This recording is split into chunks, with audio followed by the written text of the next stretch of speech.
Let me see. We are here live. Esoteric.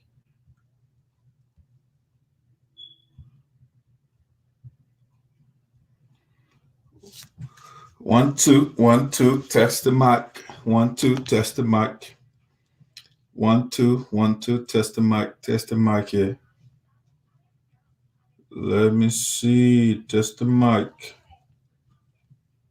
Test the mic, 1, 2.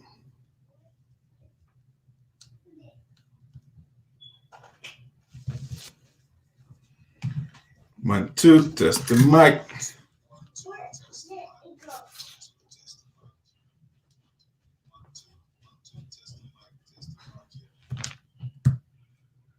Where's my solo?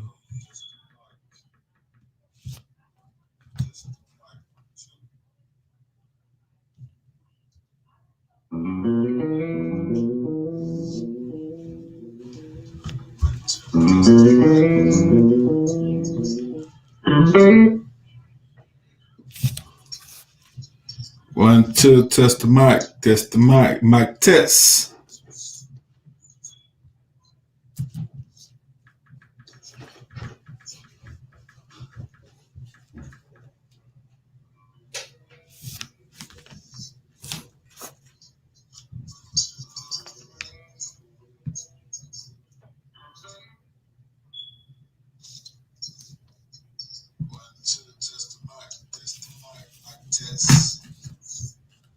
I'm pulling low on this one.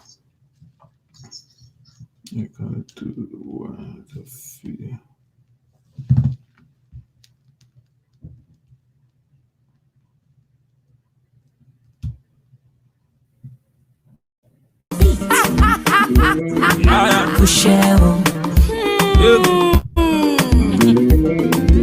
Kushel. No, no. Hey. Kushel. Titi Kushel. Mahmoudi. Rose baby. It's Candy, baby. Shout out to the girls when they enter the club with some bottle water. Yeah. Shout out to the girls when they say on they eat cooking a fried rice. Yeah. Push it. Oh oh. Yeah yeah yeah. Yeah yeah yeah. Push One time for the man we been saying go buy me baby range. 2 time for the girl we been keep me man. You feel say we don't part, baby Kushel. This thing they sweet me if it at you. I say Kushel. You wait tot lie and Congo sa as you wo. I say Kushel. Shout out to the girls who they label forget fine revenge. Yeah. One love to my slay queens, sexy girls with great skills. Yeah. When it come, then hold it down at the bala. Get iPhone 8, no money for recharger. Be come na the corner, make we come work. Skin at the day, we go jam body. I go kill any, I be like na pam body. Baby, come closer, come dance for me. Me killing me, yeah. Show. Shout out to the girls when they enter the club with some bottle water. Yeah. Shout out to the girls when they say no they eat cooking a fried rice. Yeah. Push it, oh oh. Yeah. Push it, oh. Hi, Jesus. Master LC on the beat. I need you to GELEO. To all about to GELEO. Don't run away to GELEO. I better GELEO. The way you can do me, the way you can do me, the way you can do me, the way you can do me. Oh wow, oh wow, wow, oh wow. You get your star, I get my star. Oh wow, don't envy me for my star. Oh wow, running mortgage from my shine. Oh wow, I get all. Oh wow, what the hell to you? What the hell to you? What the hell to you? What the hell to you? Oh wow, oh wow, wow, oh wow. You get your star, I get my star. Oh wow, don't envy me for my star. Oh wow, running mortgage from my shine. Oh wow, I get all. Oh wow, what the hell to you? That was anymore.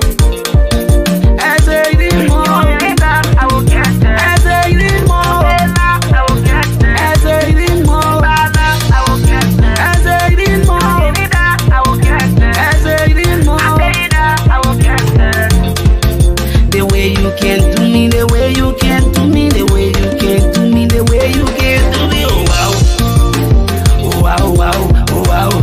You get your star, I get my star. Oh wow, don't envy me for my star. Oh wow, running mortgage from my shop. Oh wow, I get that, I get all. Oh wow, but the you, and I leave you to GELEO. To all about to GELEO. Don't run away to GELEO, man.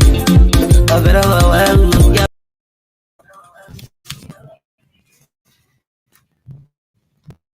For better, for less, for better, for worse. Let's do a sound check a little bit before we get there. Show on the way here.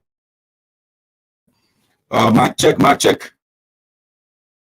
1, 2. The music on the different devices. So let's see what mic check, and check my volume here. Yes. Yes. Mic check, mic check. Yeah, the mic is malfunctioning. So let's see what mic check, and check my volume here. Mic check. 1, 2. Yes. It's still malfunctioning. Mic check. 1, 2, 1, 2. Malfunctioning.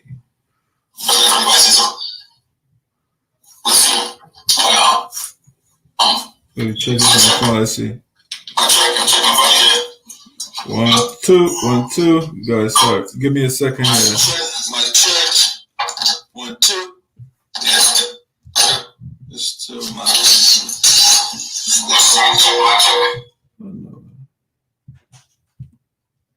It's a delay from this device. Let's see. 1, 2, 1, 2, 1, 2. Mic check. There's a delay from this device. Let's see. Hey guys, if my sound was good on your side, let me know. Let me know, please. 1, 2. Mic check.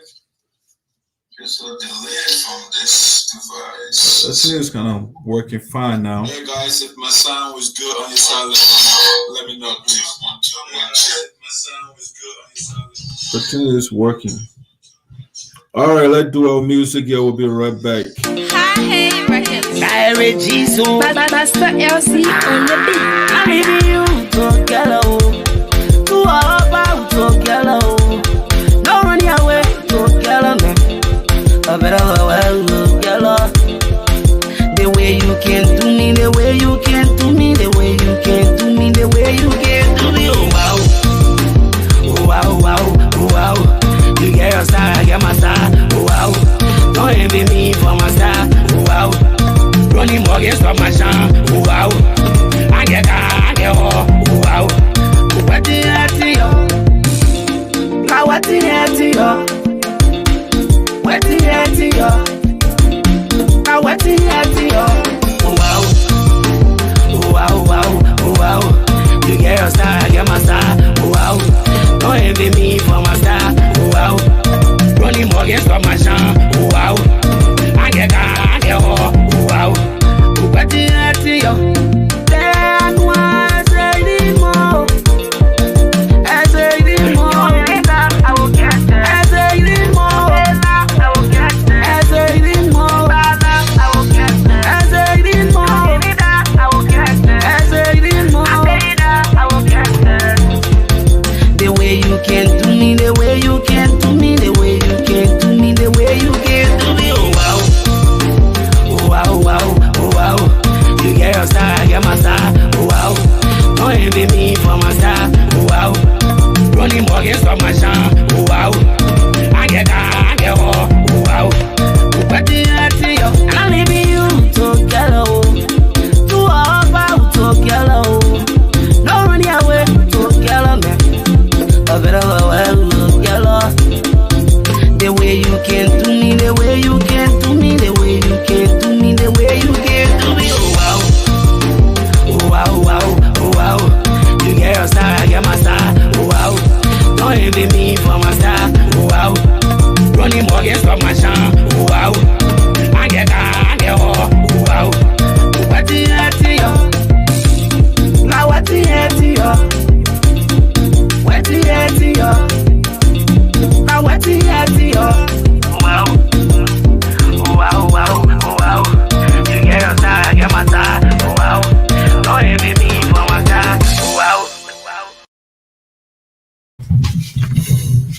Oh, wow, wow. What hurting you guys? Nothing is hurting me. I'm good. I'm good. It's my birthday. And so I don't know about you, but nothing is hurting me. All right, let's see. I always have technical problem from the beginning here. Let me make sure my sound, do a little sound check. Yeah, let's do a sound check here, guys, before we get this show on the way.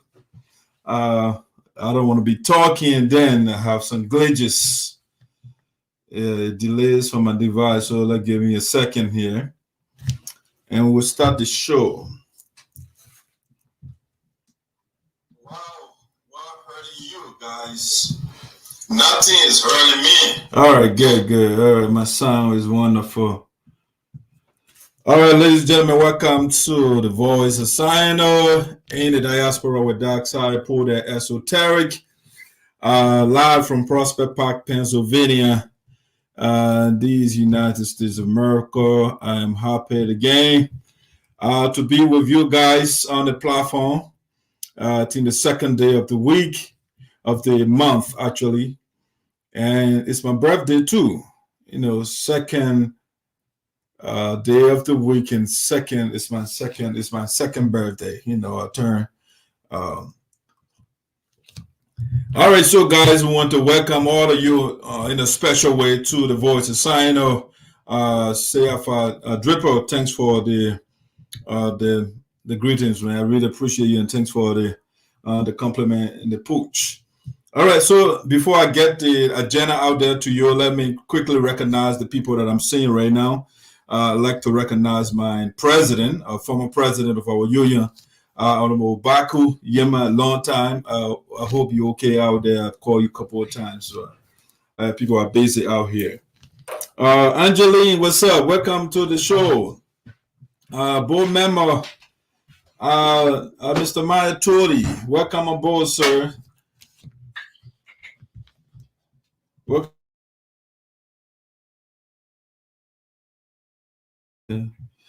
All right, so happy birthday. Thank you, Angeline. Thank you so much. Appreciate you. Dripper, welcome, buddy.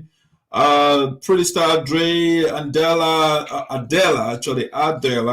and 4 others. I'm not seeing all of you. So please do me a favor here, big one. I want you to share for me. That's all I want you to do, and then just share. And also, you can follow the show on YouTube.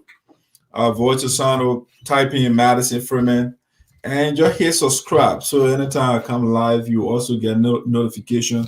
You can also watch it on your big screen TV right now. You look at my beautiful face, my birthday face, you know. All right, so I'm happy again to be here with all of you. I hope you are taking precautions that the COVID-19 is still around. And let's do our best. The vaccines are here now, but we still cannot be reckless. Okay, so let's follow the measures, the protocols in place, and will be hopefully it will go well.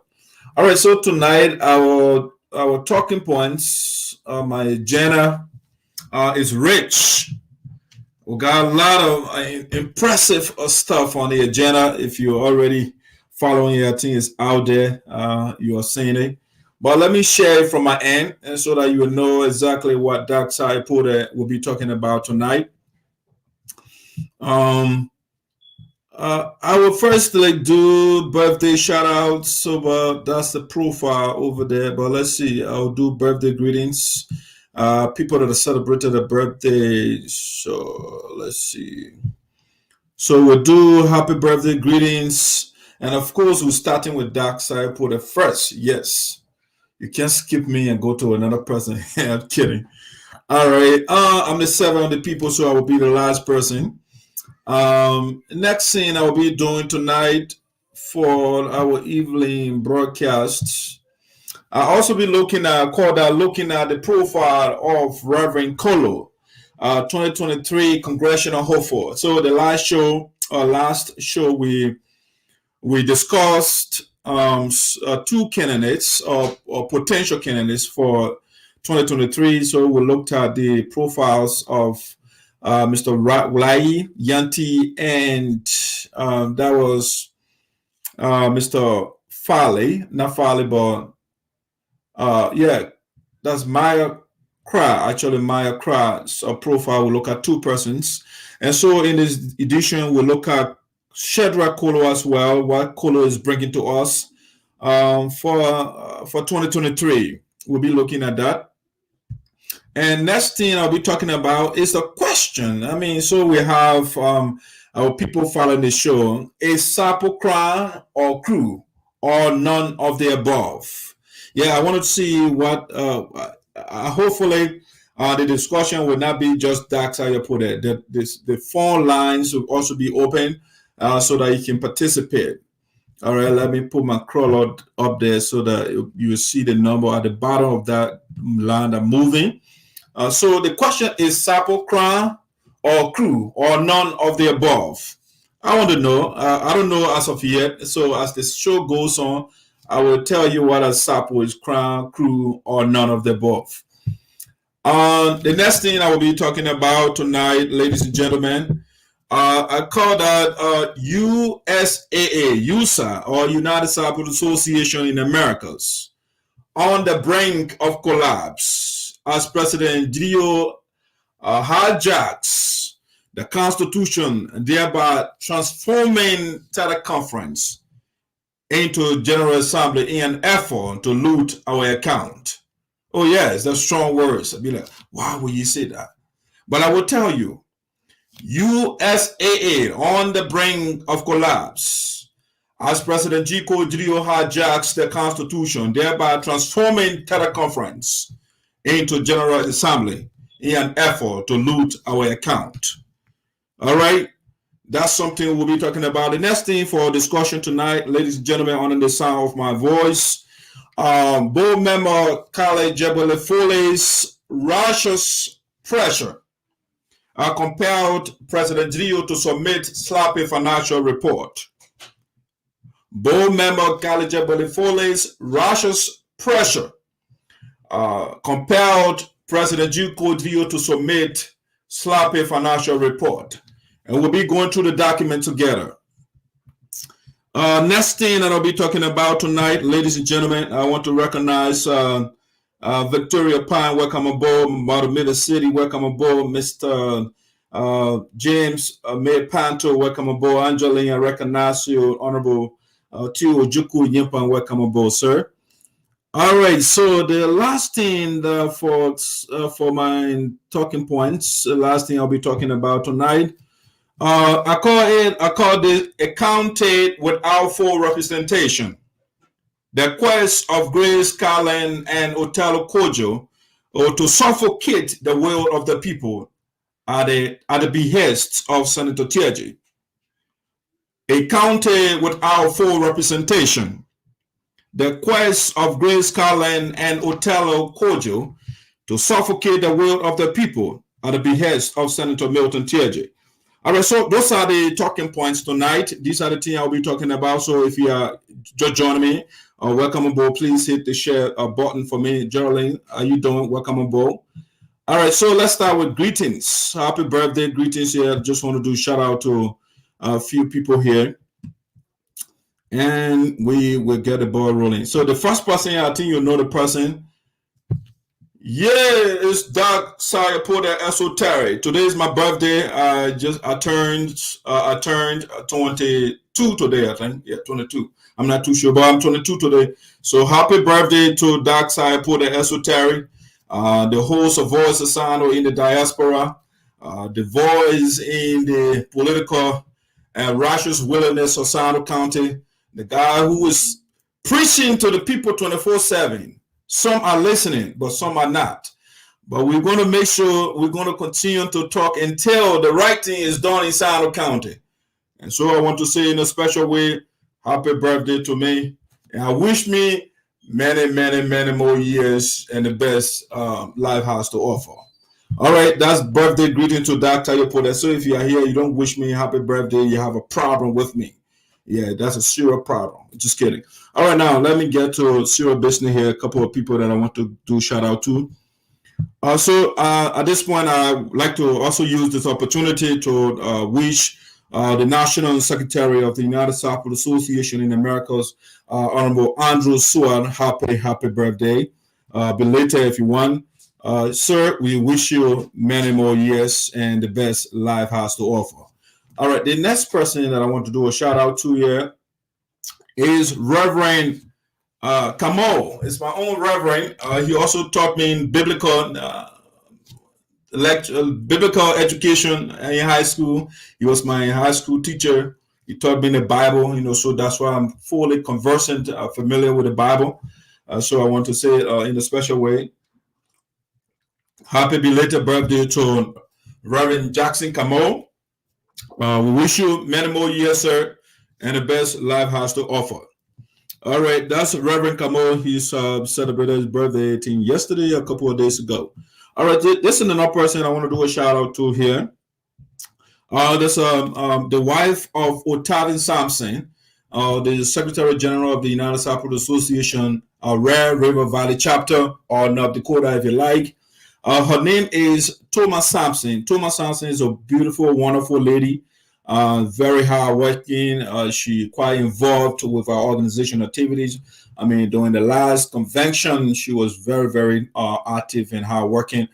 So we want to use the opportunity, this platform, to say happy belated birthday to Thomas Sampson, the wife of Otavin Sampson. I think that's a family picture right there. All right, so, all right, those are the people that I have for shout out. No, one more person, I think. I also want to do a shout out to Minister Kai Jelly. He also celebrated his birthday, so we want to say happy belated birthday to you, sir. Mr. Jelly is coming 2023 to contest in electoral district number 3, SINOE County, and he made that clear to the people. Made a public pronouncement on that. He organized a huge program when I was in Liberia. So, sir, we want to say happy birthday, and we wish you well on your political quest. All right, that's Mr. Kai Jelly. He's in Liberia. All right, let me go through my pictures so I can skip somebody here. All right, so I think that's the birthday people that I have. Let's get to our talking points here for the night. Let me get that picture down. Where is it? All right. All right, so those are just joining me again. Welcome aboard. Welcome aboard. Let's get to our talking points here. Your comments. Happy birthday, Doc. Thank you, Honorable President. Appreciate you. Clyde Romana, how you doing, sir? Welcome aboard. Happy birthday, brother. Thank you. Thank you. Mother Sylvia, happy blessed birthday. Thank you, Mother. Thank you so much. All of you that are wishing Doc Sayopo the birthday, we want to say thank you. And those that are not saying something, we also want to say thank you. Thanks for following us. All right, let me get to the major stuff, one of the major stuff for tonight here that I have for you. All right, let's see. Let me go to my agenda. I'm doing everything. All right, so let's start with the profile of KOLO. He's going to SINOE County first. Yeah, I will keep the juicy stuff first so that you can stay on. People normally when they finish hearing the juicy stuff, then they just run away. Yeah, so I will make you to stick around until we get to. So let's start with KOLO, our politics of SINOE County. Let's start with that, and we'll get to other stuff for you. So this KOLO, let's look at KOLO's profile here. KOLO wrote something for us and was published a couple of days ago. So this is the voice of SINOE. So my job is to share these people that want to be leaders for you in the county, what they have for you. All right, so let's look at KOLO. So if you don't know KOLO here, let me put a picture up here so you can know who I'm talking about, whose profile I will be reading. Where is Mr. KOLO? Is here somewhere. Somewhere here. All right, it's KOLO picture right there, so you can know who I'm talking about. All right, so what KOLO has here for us? Let's look at his profile. Facebook once. All right, so this profile was published 5 days ago, and Oscar Tubai apparently is one of the guys who contacted the various would-be candidates or people that have political desire in Santa County for 2023, District number 3. And so KOLO is one of the guys, and he published something for us. So let me share that with you. So the early life of KOLO. So again, I'm doing this so that you can know your candidates or your potential candidates, okay? And so the information that the people share with us, let us abreast ourselves with them, with the information. So let's look at the early education and family life. They say here, so to say KOLO was born in 1970 as one of a set of fraternal twins to a teenage mother in Moravia. At the age of 2 months, the late Reverend Willie N. Wally took him to Town, Joasson's district, Santa County, okay, where he grew up. The only mother and father he have, so these are some of the problems I have, you know, when these communication, when you guys are putting these things out, because what happens is that what you put out represents you. It's your representative. It's your ambassador. And so you have to make sure that the grammar is in place. All right? Because you want to be a leader. I'm quite sure KOLO is cognizant. He knows about this. Apparently, maybe he wrote this and gave it to the publisher to put it out. And so when you are putting information like this out, the English, the language should be in proper grammatical order. You can't just put anything out there just for the sake of it. All right. So you say father he have. You can't say have, but has. Okay. The only mother and father he has ever knew were the late Reverend Willie N. Wally and Mr. Jesse J. Wally. May their soul rest in peace. Okay, so let's go after that. Let's go into the communication here. At the age of 6, he started his primary school at Joasson Central High.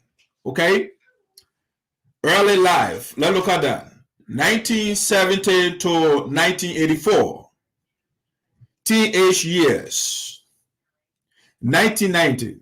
In January of 1984, KOLO moved to Bond County and enrolled at the Water Bible Mission as a third grade student in Balatur, Bond County, where he served 1 semester and then moved to Yekepa, Nima County, where he graduated from the elementary school at HEREBY school. Okay? And later attended the Wise Men Institute from 1987 to May 1989 to 1990. Returned to the village, leaving his twin brother in Yekepa. Hoped to make Town's home like Yekepa, although didn't know how. Okay, he hopes to make Town like Yekepa. Okay, so KOLO's goal was to make Town like Yekepa. Okay, but he didn't know how to do it. Okay. The war years. Let's look at the war year. He suffered a lot in Town, Joasson District, Santa County. Was arrested on so many occasions. Watched few of his family members got killed. Lived in the forest for 3 months, living on roots and forest fruits, with no clothes to change. 1994 came to Moravia via Riverses and Grand Bassett in a crew canoe on the Atlantic Ocean for 3 days. In September of 1994, he enrolled at the Liberian Christian College, commonly known as Bowie, Also giving a scholarship from the J.J. Roberts Scholarship Foundation and graduated in 1996. Fled to Ivory Coast in May of 1996 during the April 6th War. Resettled with mother in U.S. Common Town on his mind as he flew over the Atlantic. Started working in the USA and daydreaming about what to do to help his village.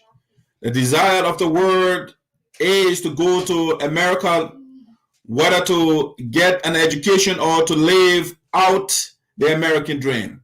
While in the U.S., he enrolled at the Philadelphia College of Bible for the Lord to prepare him to come back and take the gospel of Christ to his home country. 2 years later, he moved to Florida, where he graduated from the Baptist College, Florida, with they call it a Bachelor of Theology in 2001, and now enrolled at the Trinity Theology Seminary, where he is currently pursuing, but it's a pressuring, but it meant to say pursuing, okay? Pursuing his Master of Divinity. He joined Sprint Baptist Church, Bonifay, Florida,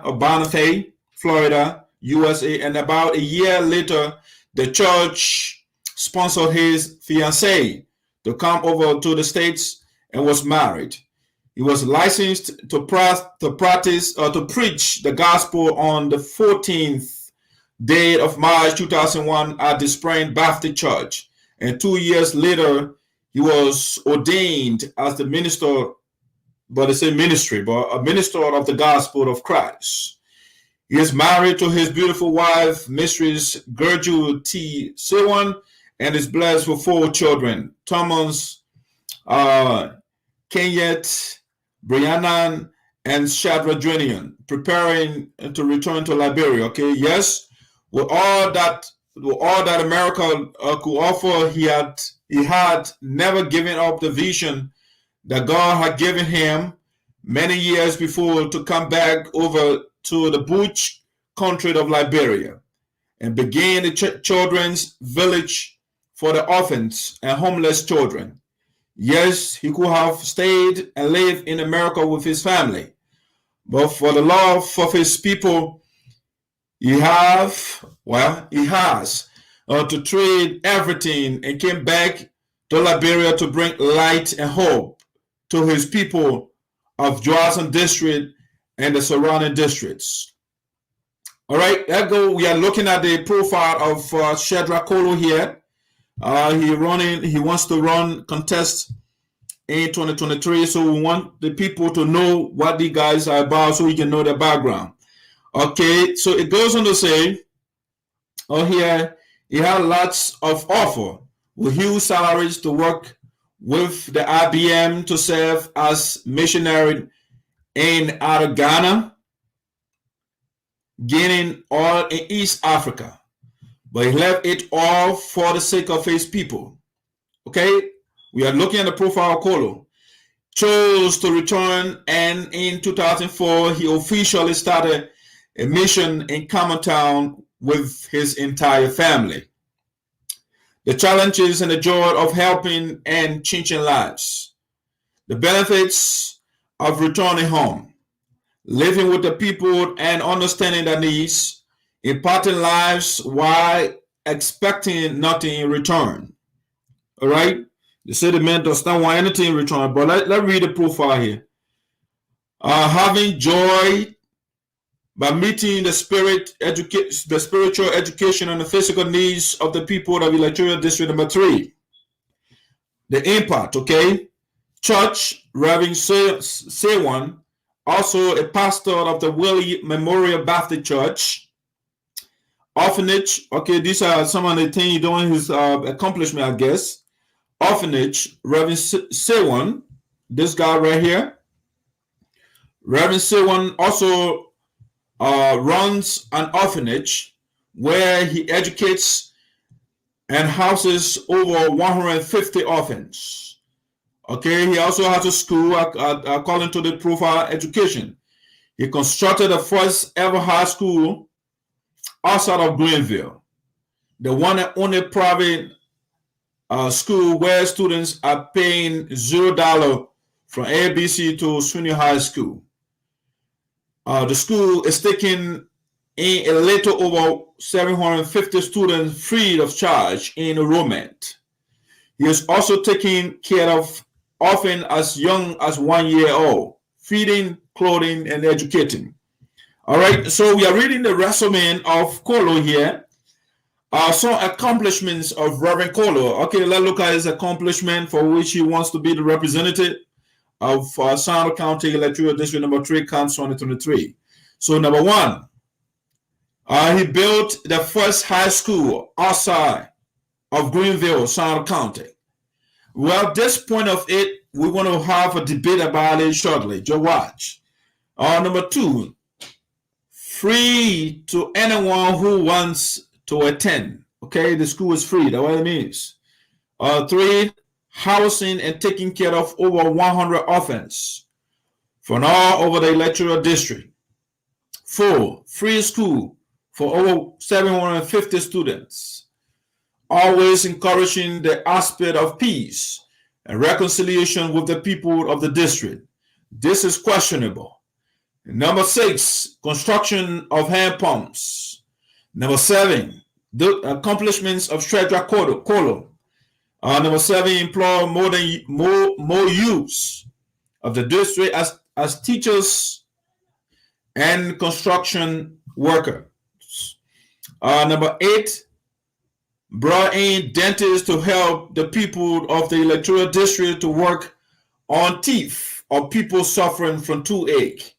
Number 9, vehicles used as ambulance. Number 10, for the love for his people, he brought in and distributed used clothes to his people.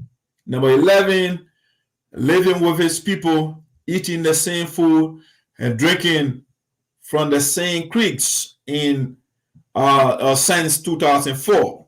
Conclusion: why should he become a lawmaker before executing his plan?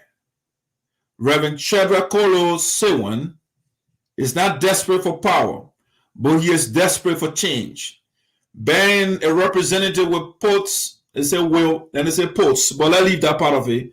I will put him in a better position to emancipate his people. This position has a lot of opportunities to improve the livelihood of our people. He is purposely appealing to the hearts of the people of District number 3 that he, KOLO, has dedicated his life to helping his village and the district to elevate their standard of living, even with the little he has.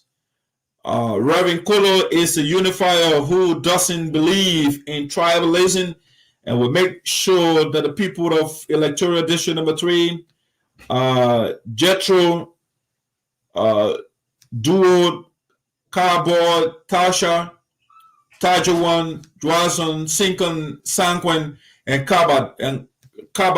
Wakaba actually are unified and our district to be represented at all levels. Okay, so that's the profile of KOLO that they share with us. And so let's look at a couple of things in there before I go to the next thing. I got a little lengthy agenda tonight, and so we'll go through these things expeditiously. All right, so they say KOLO, they say he built hand pumps, but then at 11 they said the man is drinking from creeks. Okay, why would you build hand pumps in the district and then you are drinking from creeks? So it's questionable to say, oh, this person built pumps and then the man is drinking from creeks. Also, why are you drinking from creeks if you have clean water? And so the politics has started in Sano County before 2023. So the people will start to tell the people contradictory stuff, and that's how you put this here to point out those things.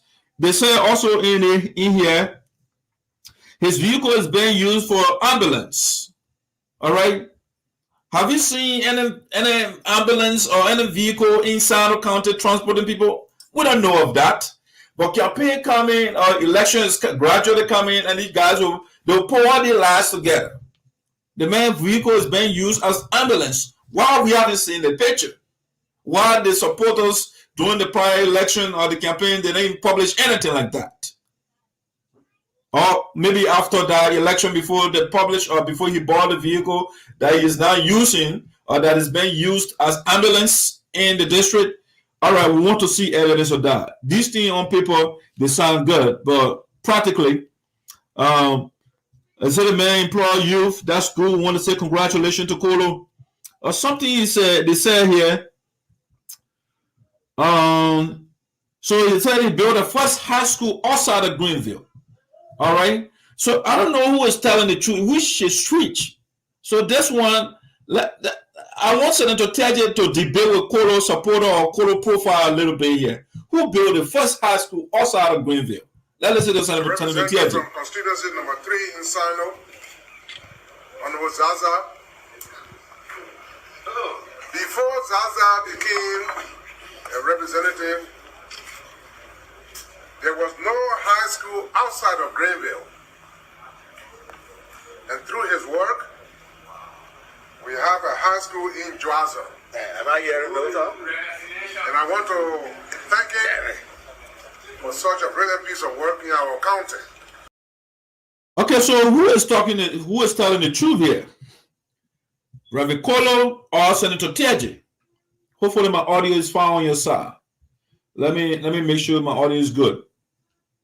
Reverend KOLO or Senator TEAHJAY? Sorry, okay, good. I just want to make sure my audio is good here before I keep talking about myself. So the audio you just listened to, they said Senator TEAHJAY told us the first high school outside of Greenville was constructed by Mr. Zaza. But KOLO supporter or his profile says he built the first high school outside of Greenville. Well, you can debate that for yourself. And we have not seen an image of KOLO school. Nowhere. They have not published any school that KOLO they say he's taking care of over 750 students. And he got people, orphanage and stuff like that. They sound good. But we have not seen an evidence of that.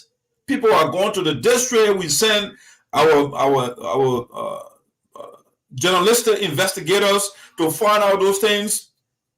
No evidence to that effect.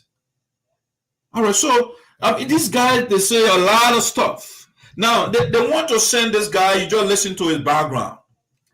The man is a reverend. The man, instead of staying in the church and preach to the people to take them to heaven, now he wants to become a representative. What is wrong with preaching the gospel of Jesus?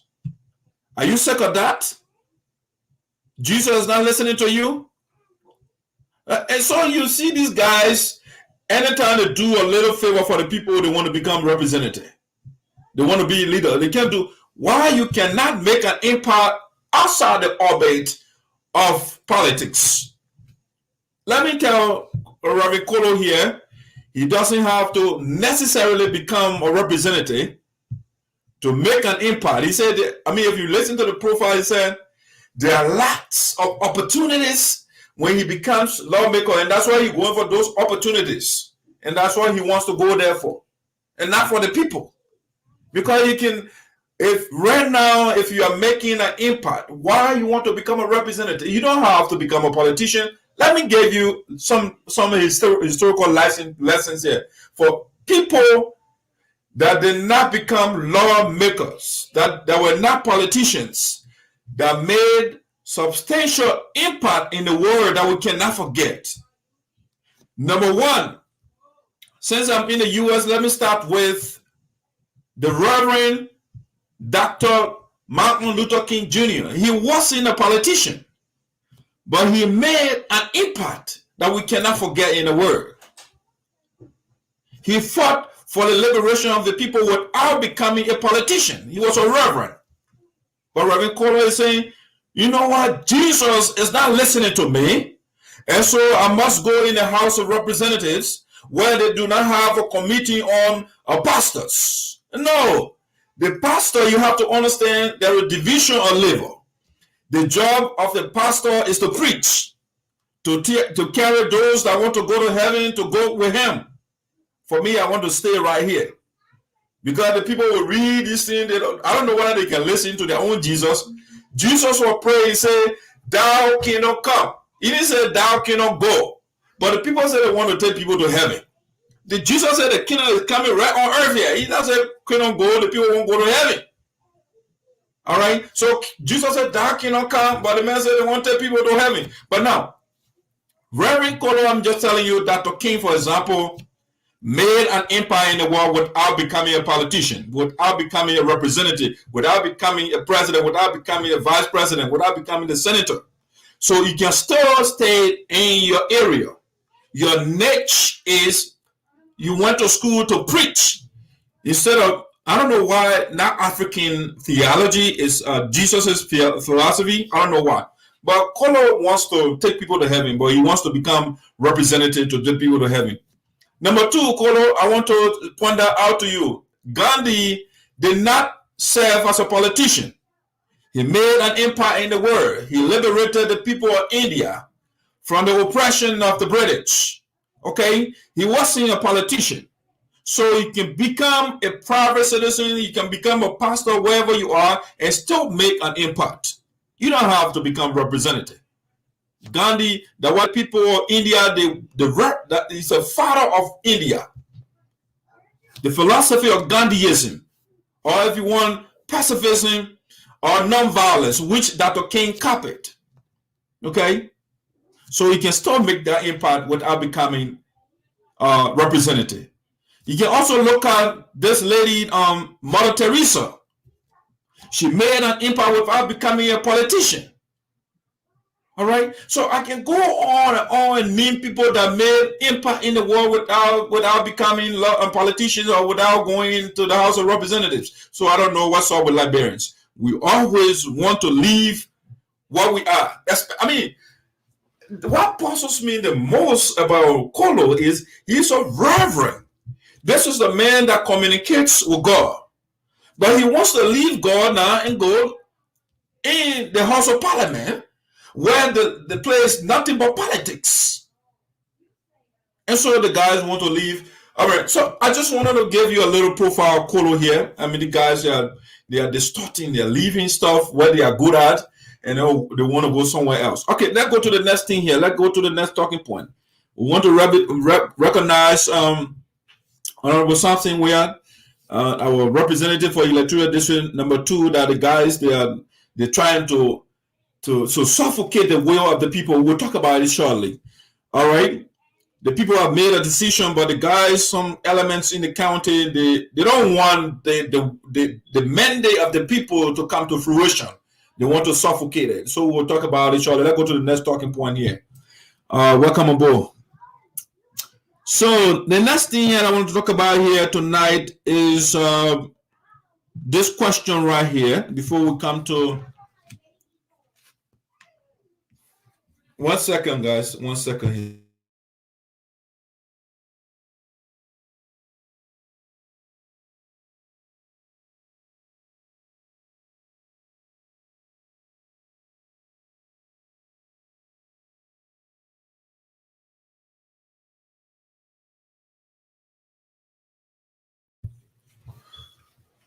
So the question that I want to talk about, again, you are free to participate. There's a number at the bottom of the line that is moving.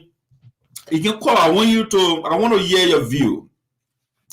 It's an impressive discussion that's going on right now. One of my friends, he started a discussion. McCarvin, Levi, Madison started a discussion, and so that's where I borrowed out the talking point from today. McCarvin wrote a beautiful piece on making the case why SAPO is Krahn. Now, McCarvin's beautifully started his discussion, his article, with comparing, he said, the SAPO ethnic group is an amalgamation of the crew, and the Krahn. And but then after saying that in that article, he said, okay, the SAPO borrowed from the crew and they borrowed from the Krahn. And then from there he drew the conclusion that SAPO is Krahn. Okay, why not crew and Krahn and just Krahn? He said the heritage of the SAPO tribe is from the crew and from the Krahn people. But then the man drew the conclusion and said SAPO is Krahn. So can we also say that Krahn is SAPO? See, if you see your Krahn man calling a SAPO man, see whether you agree. Because by the logic that he's pushing when he says SAPO is Krahn, then by that it means that Krahn is SAPO. But you get there a SAPO man or Krahn man and say, you're Krahn or you're SAPO, they will not agree with you. So how I say that SAPO is Krahn, but Krahn people cannot accept to be called SAPO people? I don't understand that logic. So McCarthy made a case, and after that he did some analysis and went to anthropological background, he went to genealogy, he went to different areas. And then he cited some historians like Dr. Zay Guanu, or I think A. Doris Banks and those people he cited. But, and then he also said in the article that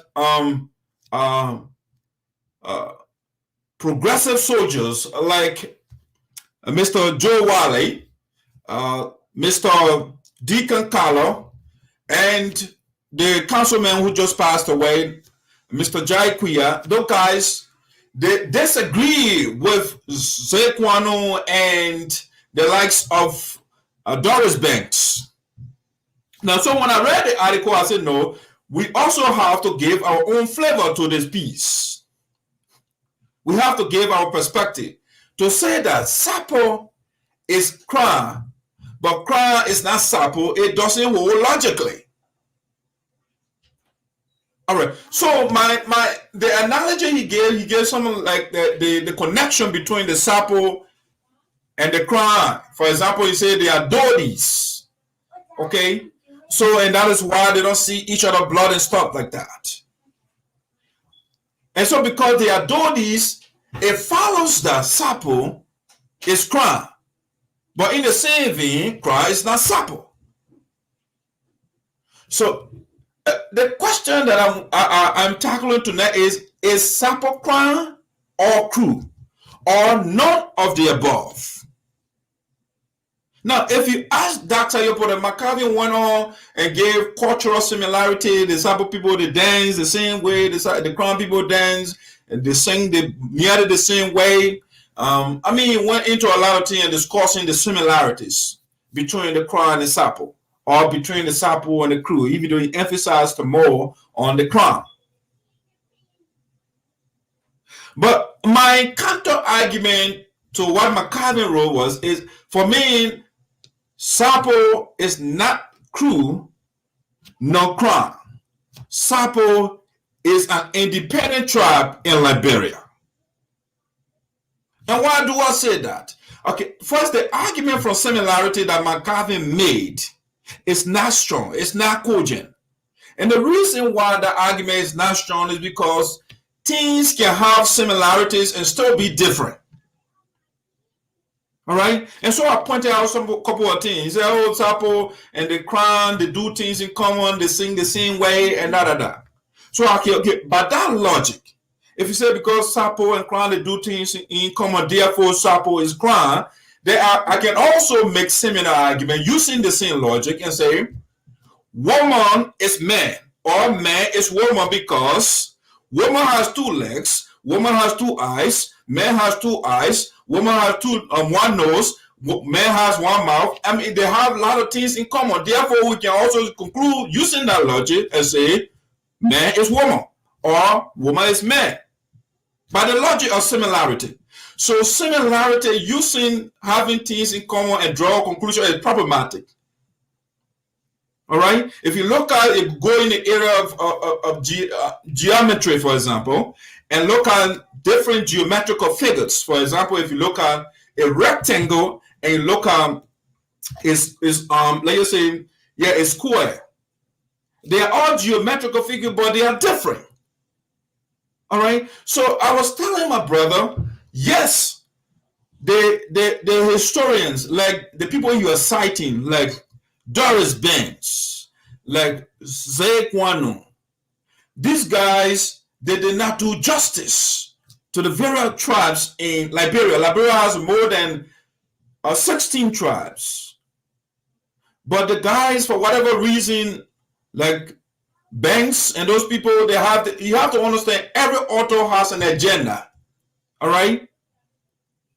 Every author has an agenda, and the person will push their agenda. And so those guys had an agenda, and then they excluded certain people that also make up the country. Look at South Africa, for example. They have 11 major 11 tribes that are included in their constitution. Those tribes, their languages, they identify because they did that for inclusiveness, to not marginalize certain people. Because you cannot say that the American Liberians, they came to Liberia and they suppressed the certain segment of the indigenous people. And then you turn around and say, after you gain your freedom, and you say, certain people are major and certain people are not major. Then that's the same marginalization you are carrying on, which you decried when you were under the yoke of the American Liberians. And so the history of Liberia is not straight. We cannot use somebody's historical account. Somebody cannot come on Nima County or Lofa County or Bon County and write a story about somebody from Sarpo County. It will not be objective. If you want to have an accurate historical account, let the people themselves write their own history. But for somebody to come and say, you come from different places and say, oh, Sarpo is not a tribe. Why not? What qualifies a crew to be a tribe and Sarpo is not a tribe? What qualifies Grebo to be a tribe and Sarpo not a tribe? What is it that the Grebo or the Loma or the Gio they have that the other tribal group don't have? And so the argument is not strong at all. Sarpo is a tribe in Liberia. The one thing we can say, the authors, those that wrote that did the enumeration of the tribes in the country, they were not inclusive. Okay, and so that is why if you look at any anthropological literature, if you look at the literature, you read different books, people that study the various cultures of Africa and including Liberia, they listed all the tribes. Sarpo is one of them. But we ourselves, because we want to marginalize, we want to put down certain people who write these weird stuff. They are not inclusive. How is it that you want to build an inclusive nation and people, and McCarvey in his speech, he acknowledged the role that the Sarpo people played in Liberia. But then you say, oh, they are not major tribe, or they are not a tribe in the country, they are Krahn. But then when you call Krahn man, Sarpo man, you say, no, I'm not. Okay, that tells you that Sarpo is an independent tribe in the country which was left out because of many reasons. It could be political reasons. It could be that, okay, because the people they are not planted, they are not in it. Because you have to understand this. Those that in power, they have an agenda. And so they will do whatever they can do to push their agenda. And so the notion that Sarpo is not a tribe or major tribe in Liberia is fallacious. It's not cogent. There is no argument you can proffer to convince Dr. Yopuden that Sarpo is not a major tribe in Liberia. When you have the tribe that produced the first indigenous vice president in the country. I mean, I can go on the road that people play in the country, but then you turn around and say, oh, they're not a major tribe in the country. They are Krahn. But then when you say Krahn man, Sarpo, then say no. I will repeat that because that's a fundamental difference. If you list the various sections of the Krahn tribe, you can't name Sarpo. If you say Chinye, hold on a second, there's a call coming in here. Let me see. Hello? 1 second, guys. Yeah. Let me see. Yeah. Yeah, I listened to your podcast, but the SAPO are Krahn. That is group, the Krahn group have group. They can buy some, they can Bobo, they can Niamo, they can SAPO, they can Kunemo, they can all those groups. But only the SAPO is the largest group, Amari group. The SAPO divided into 6 sections. And the SAPO are the scientists. The SAPO, the one that get the TV to get a mountain. When you can see TV, that's how people have it. That one SAPO needs to do. SAPO is all that. The whole of schedule settlement about SAPO all down. The SAPO, the one saw, they have group or not here, group they are related to. They're the final group. But they are originally a Krahn group. What, so, by virtue of what is SAPO Krahn? What is SAPO Krahn? They are SAPO, they are SAPO. Krahn people, they are SAPO people, they are Krahn too. But they are section in a Krahn group. Their section is SAPO. As you get Bazo, you get Bobo, you get Kunemo. But SAPO, the largest group, we're divided into 6. And they are scientists. So, but what I'm saying is, Uncle Isaac, if you are naming the various sections, is it Bason, Kunemo, the different, you don't count SAPO among them? No, SAPO, they say SAPO. What Puru they are SAPO. Right. So are they Krahn or they are independent of the Krahn tribe? Huh? Are they Krahn or independent of the Krahn tribe? All the they are Krahn. But the extension is SAPO, that's all. But they are Krahn. But a Kunemo man can be called SAPO man? No, I don't call Kunemo man. But they are all under the umbrella of Krahn though. Wait, they will call you Ase Jadia? Huh? They will call you Ase Jadia? No. Okay, you are managing. I'm Jadia. So Kunemo man, SAPO man. So but they are all Krahn. That's what you're saying? Yeah. So how many sessions in Gobble, for example? Gobble got no section. Got one Gobble. We all one Kunemo. That was SAPO got the largest group. I told you, I said SAPO got the TV. About TV, I told you got TV. To get a mountain when you were there, they will see you. That's the TV there. Okay. SAPO had the scientists among the Krahn people. The experience SAPO are very powerful there, no sense group. Okay, so do the analysis. Look at it. Look at the educated people. The SAPO got more educated people than all of the Krahn. I don't want Africa are saying like the Krahn. The SAPO you go to put in fact when they do okay first, they got a missionary in Putu. So more educated guys, you go Putu guys, I mean sorry, they are educated guys. You check the educated people about the SAPO, the Krahn group. The SAPO got the highest. Yeah, but I have been looking at the for example, if you look at the Grand General Association in the Americas, and they get a various groups, you don't have SAPO among them. No, that's what I'm telling you. It's why not among them is we move inside, you know. After our poor migrated, they looking for soil and see the where. So when they divide the county, majority of poor remain inside, you know. Yeah, but Uncle I say I find it difficult to say that SAPO is Krahn because if you look at, for example, the CIA of War Fat book, right, and look at the various tribes in Liberia, SAPO is listed as a separate tribe from Krahn. Who they say? The CIA War Fat book and other literature, again, anthropological literature that I can point out. If you find time, just go to CIA War Fat book and look at Liberia under there. They listed the various tribes, and then like the Krahn tribe, for example, why they didn't put number one is SAP? They just said Krahn, but then SAPO is listed, separated from the Krahn.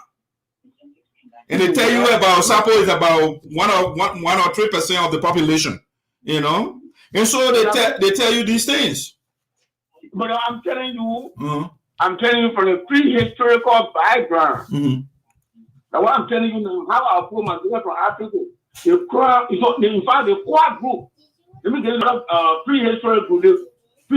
The quad group as a whole, the quad that put the crew, GELEO, Basho, Krahn, crew, GELEO, Basho, and Krahn. No four group, no quad.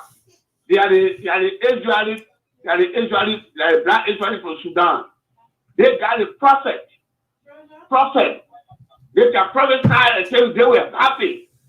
That will get well, they will get cool. They will live in a cave. Better play the poor they can be, then you put ready, they will tell you they were happy, you will possible story. And the prophet, they will got the prophet, the crew got the prophet, the Basho get there, the global get there, the Krahn get there. Yeah, Uncle Asa. So my point, the point I'm making is those that are looking at the various ethnic groups in the country. If SAPO is on a Krahn, they will not write SAPO as a separate ethnic group in the country. So it tells me that it's a different tribe. Those are running the match story of Gallay. Those are rolling, they don't roll it because the SAPO inside, they are so claiming that they are not Krahn, they are SAPO. They are not Krahn. Why are they making that claim? If you go down and check the whole background, the society really talk the same way. The same free society. We are the people that are society. Our glad talk the same. You say the same throne, the same shaking. The crime messing is how we enjoy it, but crew messing you will not enjoy it. Why? Crew messing you will enjoy it. Why? Oh, you get understand? I was singing similar. So, but I'm going to say the Kunabo people, for example, when the Kunabo man speaks and the SAPO man speaks, they are totally different people. That's why we got section. So the Krahn has 7 sections. Okay. When talk with the Kunabo men, we don't understand that. The SAPO men, we don't understand Kunabo. Right. Man, I don't understand what they call GELEO. Right. I don't understand GELEO speak it, GELEO the power speak it different. So, but that's why I'm questioning the what happened? I said we said GELEO for the not Krahn, we don't understand that. No. The Krahn divided those sections. Yes, SAPO got the largest section. And when SAPO migrated from Africa, they were the first to cross to Liberia in that green code. The SAPO was the first. That's every settlement for the SAPO people. You see, when war came, you see SAPO, no SAPO men will be in Africa all across. Those people you see, Tien, Kane, Guabo, all of them got represented in Africa. Okay. So during the war, the man went back. You know, we don't got nobody there. Okay. So we remain in Liberia. We never cross there. Those are called the government way. But originally, whole South Pole remain. Why they don't go back? They don't got no brother.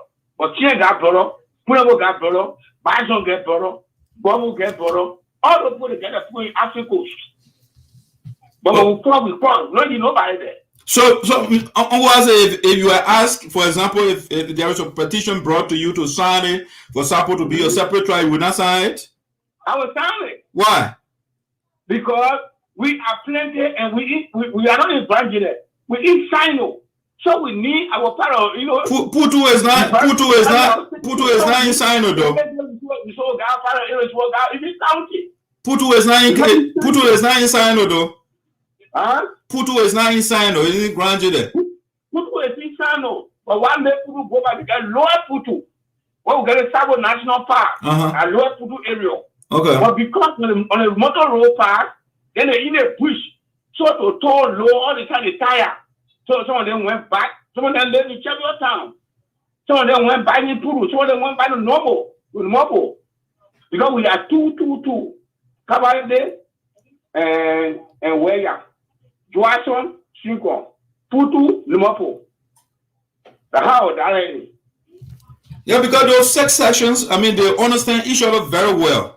But the crime when you're talking about GELEO, the Kunabo, the people talking is radically different. So that my point. Yeah, go ahead and go and just end your talk. Let's go to the next one. Good job. I really appreciate your contribution. All right. All right, that's one of the elders, Uncle Isaac. He knows the story, but I beg to differ to say that SAPO is part of crime, but when you bring a petition to him, you want to sign it. Why are you signing when it's on a crime? And so that's a problem right there. That is a problem. And you said that SAPO came before the crime, but then the crime is captured by the history. So it's all about the person who wrote the book. For example, Dr. Sarpo cannot write the history of Liberia and elect on SAPO to be out of it. No. As a matter of fact, if I'm writing a book, I will try to still study the various groups in Grand Gila County or in the various counties. Because some of them they don't belong under the same umbrella because they do things differently, even though they got certain things in common. But they have, doing things in common does not mean you necessarily belong to a certain group. You know, we Africans who come here will eat burger, but that doesn't make us Americans. No. And so the fact that the Bureau tribe, they share certain things in common doesn't mean they belong in one category. All right. So that's the question. If somebody wants to say something about it, you're also welcome. Is SAPO Krahn or crew or none of the above? Okay. My friend said SAPO originated from the crew and the Krahn, but then he said SAPO is Krahn. Okay, why not crew? I don't understand I don't understand about the logic. You got two parents. But he said, "Oh, the other person, one of the mother owns you, or one of the fathers owns you. Okay, what's the other parent on the road?" I know. So the man just blew the whole argument apart. All right, so that's something I wanted to talk about. The discussion will continue, but I think I differ with him. If you differ with Uncle Ase, SAPO is not Krahn because they are totally different. They are not totally, but they have their own unique way of doing things, as is the Krahn people. They got things in common, of course, yes. But again, having things in common does not mean you belong in a category. It will be a problem. It will be a categorical error you're making. They say because certain things they have similar feature, so they belong in the same category. It's like saying apple and orange. They are fruits, but they are different. They are not the same. Strawberry and banana, they are fruits, but they're not. They are different. They belong in different categories. If you make categories, you're not put on in the same, but you'll be making a categorical error. All right. So let's go to the next thing here that I want to talk about tonight. And that's the question: is anybody wants to come and contribute to that? You're welcome to come. But I disagree radically with those that are pushing that line that SAPO is Krahn. But then when you say Krahn SAPO, then they say no. All right, let's look at this talking point right here that I want to talk about here. USAA on the brink of collapse as President GELEO hijacks the Constitution, thereby transforming teleconference into General Assembly in an effort to loot our account. Well, what am I talking about here? What am I talking about here? Well, what I'm talking about here, ladies and gentlemen, well, the organization, the president is not treating the people the right way.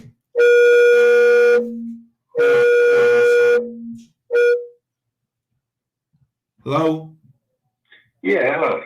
Yeah, who's this? Is it a piano? I'm sorry? Am I on the radio? Yes, sir. This voice of SINOE. Oh, okay. Yeah. What I was listening. I just got on this and I was listening. I'm calling from Knoxville, Tennessee. Okay. So that again. What's your name again? Your voice is breaking out a little bit. Eric Talu. Eric Talu? Yeah. Okay, Eric, go ahead. What's your take? Yeah, what I want you to ask the old man, I think that would solve the problem maybe. Ask him how the SAPO, the SAPO and the Krahn, which is the Putu people, the conflict they got into about the mountain, about the Putu mountain that brought the division. I think when he starts from that place, then maybe we'll get to understand that better. Okay. So, but personally though, what is your take? Do you think SAPO is Krahn or is it independent of Krahn? No, actually, SAPO, they are Krahn. But that what I'm trying to say is because there was confusion that broke out between the SAPO that they call themselves SAPO today and our Putu people, which is the Krahn people. So that confusion was the one that brought a separation between them and they left on the other side. So if the women start from that side, if you start from that place, then I think, people, the listener will actually, understand, or you say you understand why they have to call themselves SAPO. Yeah, but do you know the historicity of the conflict in question or not? No, he will know that better, but that's why I just want to stop for now, because, he would know that better. I think he speaks the SAPO, and he was around at that time. That was maybe a long time ago. He was maybe around at the time.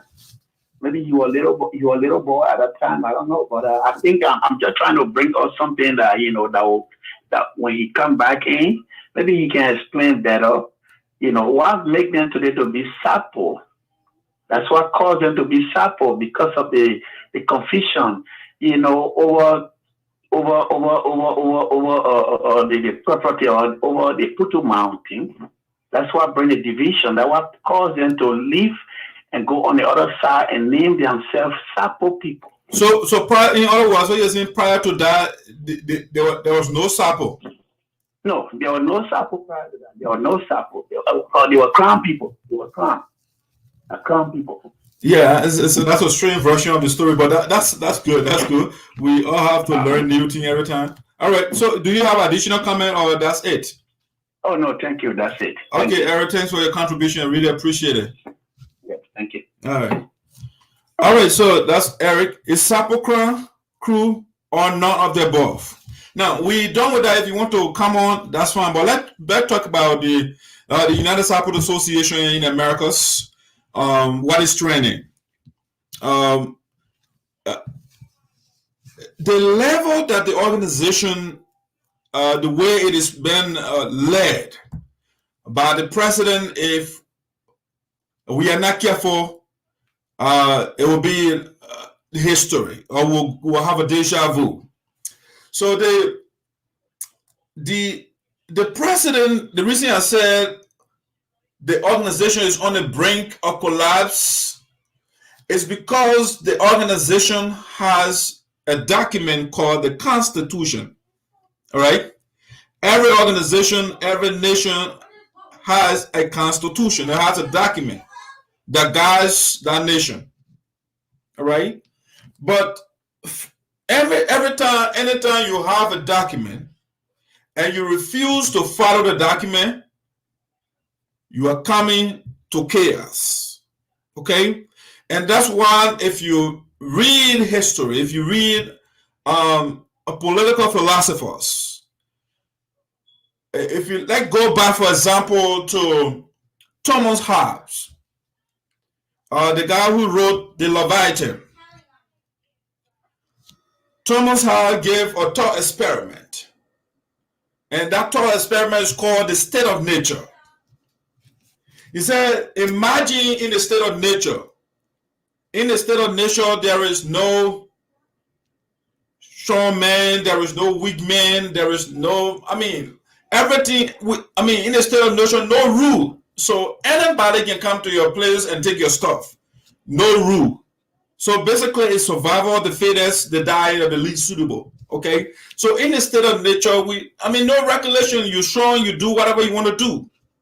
But Thomas Hobbes said, in order to get from that chaos, we need some sort of structure. All right, let's see your call coming in here. Hello, you're on the Voice of Sound. Oh, Evangelist, welcome. Yes, how you doing, man? I'm great, thank you. How are you? Yeah, I just want to add my voice on the Krahn support or something, Okay, go ahead. Yeah, traditionally, we are the same, but when it comes to political subdivision, that dividing the counties, we are in Sano County. So the idea of SAPO man being a Krahn man, for me, I don't support the idea. We are SAPO people. You know, let me just say this. Perhaps most of the people do not know this SAPO being a Krahn is a political thing. Political in the sense that, you know, when Westside died, right? Thomas Westside. Yeah. When he was killed, you know, there were some meetings by the Krahn people, the Krahn political leadership, people that were in power at that time. They attempted to incorporate or annex to add some part of SAPO land to Grand Gide.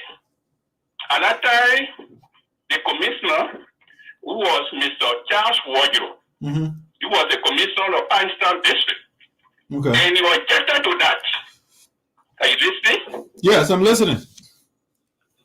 He objected to that. He said, look, SAPO people are in Sano County. They are not part of Grand Gide. And they cannot force the land to be part of Grand Gide. So most of these things, you know, people are saying they have political implications, you know, meaning that Krahn man wants to say, look, SAPO people, they are part of Krahn. Traditionally, we share the same culture, we enjoy the same culture, but we are not Krahn people. So let people get this clear. We are SAPO people. Sharing the same culture doesn't mean that you are part of the people. Right. Indeed, we are part of the people. We are Dodi, but when it comes to travel, you know, distinction, SAPO man is quite different from Krahn man. So this is what I want to say. So, but what's a fundamental? Yeah, go ahead. Yes, the Krahn people will not allow or to say, oh, SAPO man is a kind of independent person. They will not admit that. So having the same culture, yes, we think, even I grew up in Pakistan, in Kawale. We had a very cordial relationship with the Krahn people. They had the march dancer, the devils, and all of those things. Even our own march dancer. If they don't speak Krahn, they will not consider them to be march dancer or to be like a devil, you know. So we have the culture, but politically, the Krahn people will not say, oh, SAPO man is an independent person. So we who are the SAPO people, we should stop saying those things. We are independent people. You know, so this is what I'm trying to say. So, evangelist. Let me conclude. Yeah, go ahead. They failed when they attempted to add some part of Pinetown and the surrounding areas to Grand Gide. And that was done. It was masterminded by President Doe at that time. But he made out with a strong resistance from the commissioner of Pinetown District, Honorable Charles Wardrobe. He was not a kind of person to manipulate at that time. You know? Okay. So I just want to add that piece of history. You know, I'm working. This is why I'm talking like this. Oh, yeah. About to ask why you breathing like that. I think other issues. Okay. I mean, I just want to, before I let you go, I know you're working, but what is the major distinction between the Krahn and the SAPO? You see, the distinction is that, look, SAPO man is in Sano County. No, that geographical distinction, though. So the Mandingo people, they are all over the country, but they're still Mandingo. Yeah, but we have our land, you know. We have our land, and we are proud of ourselves. We have our own heritage, you know. So having the same culture, does that mean that you have to sell your birthright to other people? So, it doesn't work like that. Evangelo, why is SAPO excluded from the 16 tribes? Why? This is what I'm saying. SAPO is a tribe, and for some people that are saying SAPO is not a tribe, I don't understand that. No, I'm saying why the legitimate 16 tribes, why SAPO was excluded? Why? Something we call mirror imaging. Historians overlook a lot of things when they are writing history. Okay. They focus on things that are very important to them. But SAPO is a tribe. When I don't want to bring this out, but when they asked Chancellor, every time they asked Chancellor, they said, "Oh, do you know the SAPO people?" Chancellor said, "Yes, I recognize the SAPO people. They are tribe. Right. They are the tribe in SINOE." So who is now denying that SAPO is not a tribe?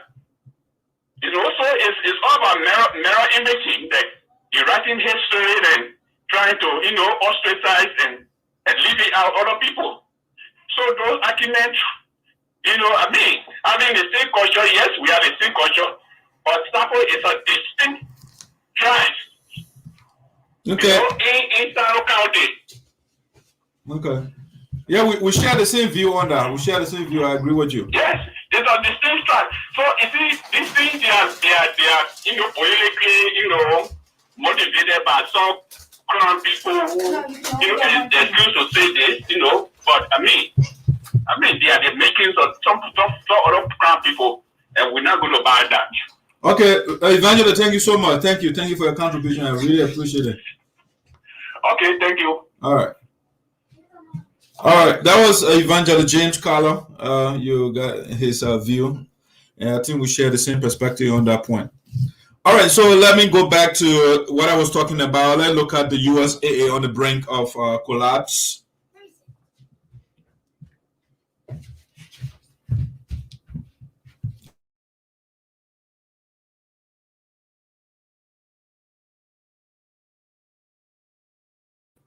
So I want to talk about this one here. Again, the lines are open.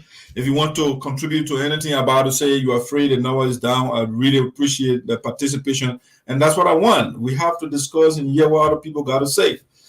All right, so I was talking about the United SAPO Association, and we have a document. And I was giving you the Leviathan by Thomas Hobbes, where he talks about the state of nature. In the state of nature, I mean, anybody can do anything to anybody. No rule.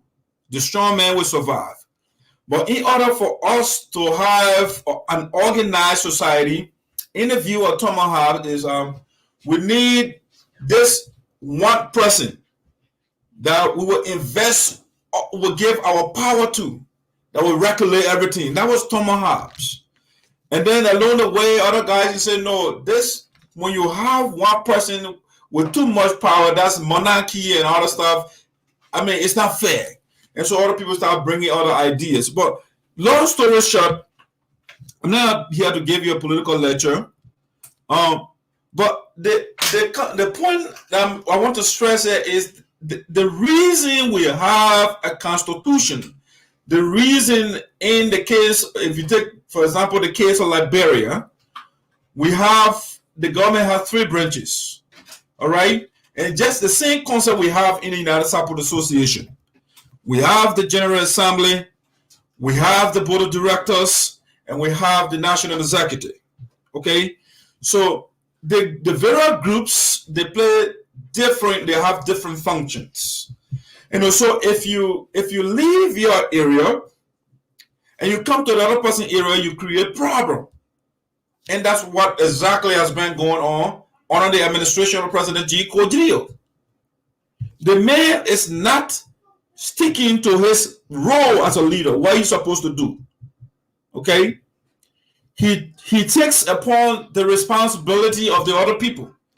When the board of directors, when they give him instructions, he doesn't follow it. He does his own thing.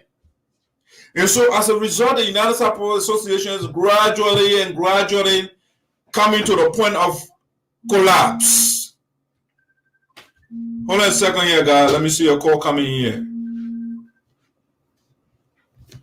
Hey, Mandropo, you're on the voice of Sino. All right, I think the call is she dropped the call. All right. So the point I was making, the United Sappo Association, the president is not following the chain of command. And once you leave the chain of command, you create a problem. So now let me give you some of the infractions from the president. All right. Let me give you some of the infractions that the president has consistently has been committing. Let's take, for example, this right here. Let's look at some provisions in the Constitution.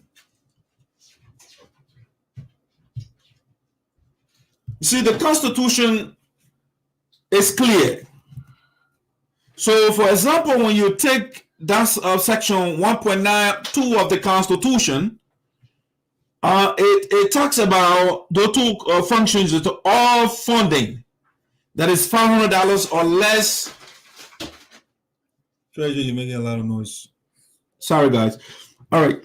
So all funding that is $500 or less shall be approved by the national president. Hold on, guys. There's a call coming here. Hello, you're on the voice of Sino. Hey, Mandropo, you're on the voice of Sino. How are you? Good. I just listening to you, and I know you're trying to discuss whether SAPO is a trap or not, whether they're from Sino or the Krahn. You know, I just wanted to give my own little perspective and what I know as a child listening to people about how the SAPO people migrated to Sino and how they stay. Okay. Yes, I know I lived sometime in Saudi in KOJO. I think that was his name. And Mr. Budua used to be the voodoo person.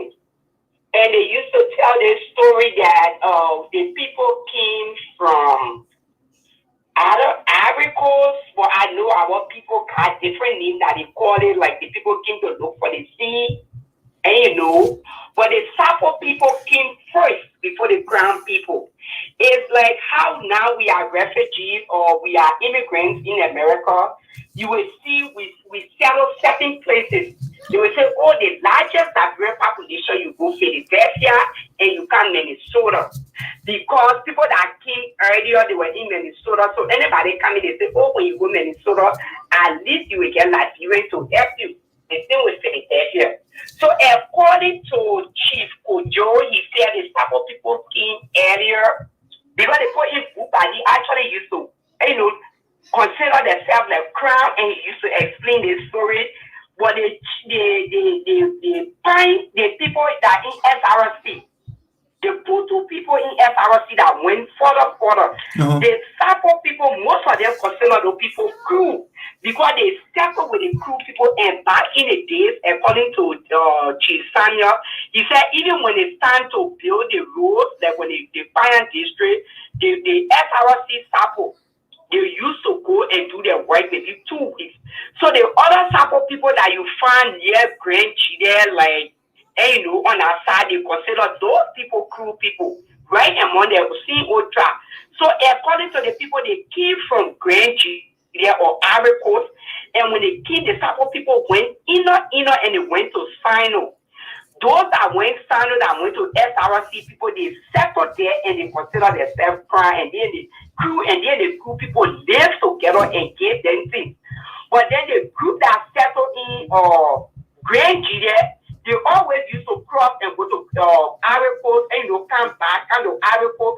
So they consider themselves like Krahn. But actually the Sarpo people initially, all of them were Krahn people. Within the Sarpo people, they themselves can divide themselves. The people that you find, the Sarpo that you find in SRC area, they consider that the Sarpo people from near Grand there consider the group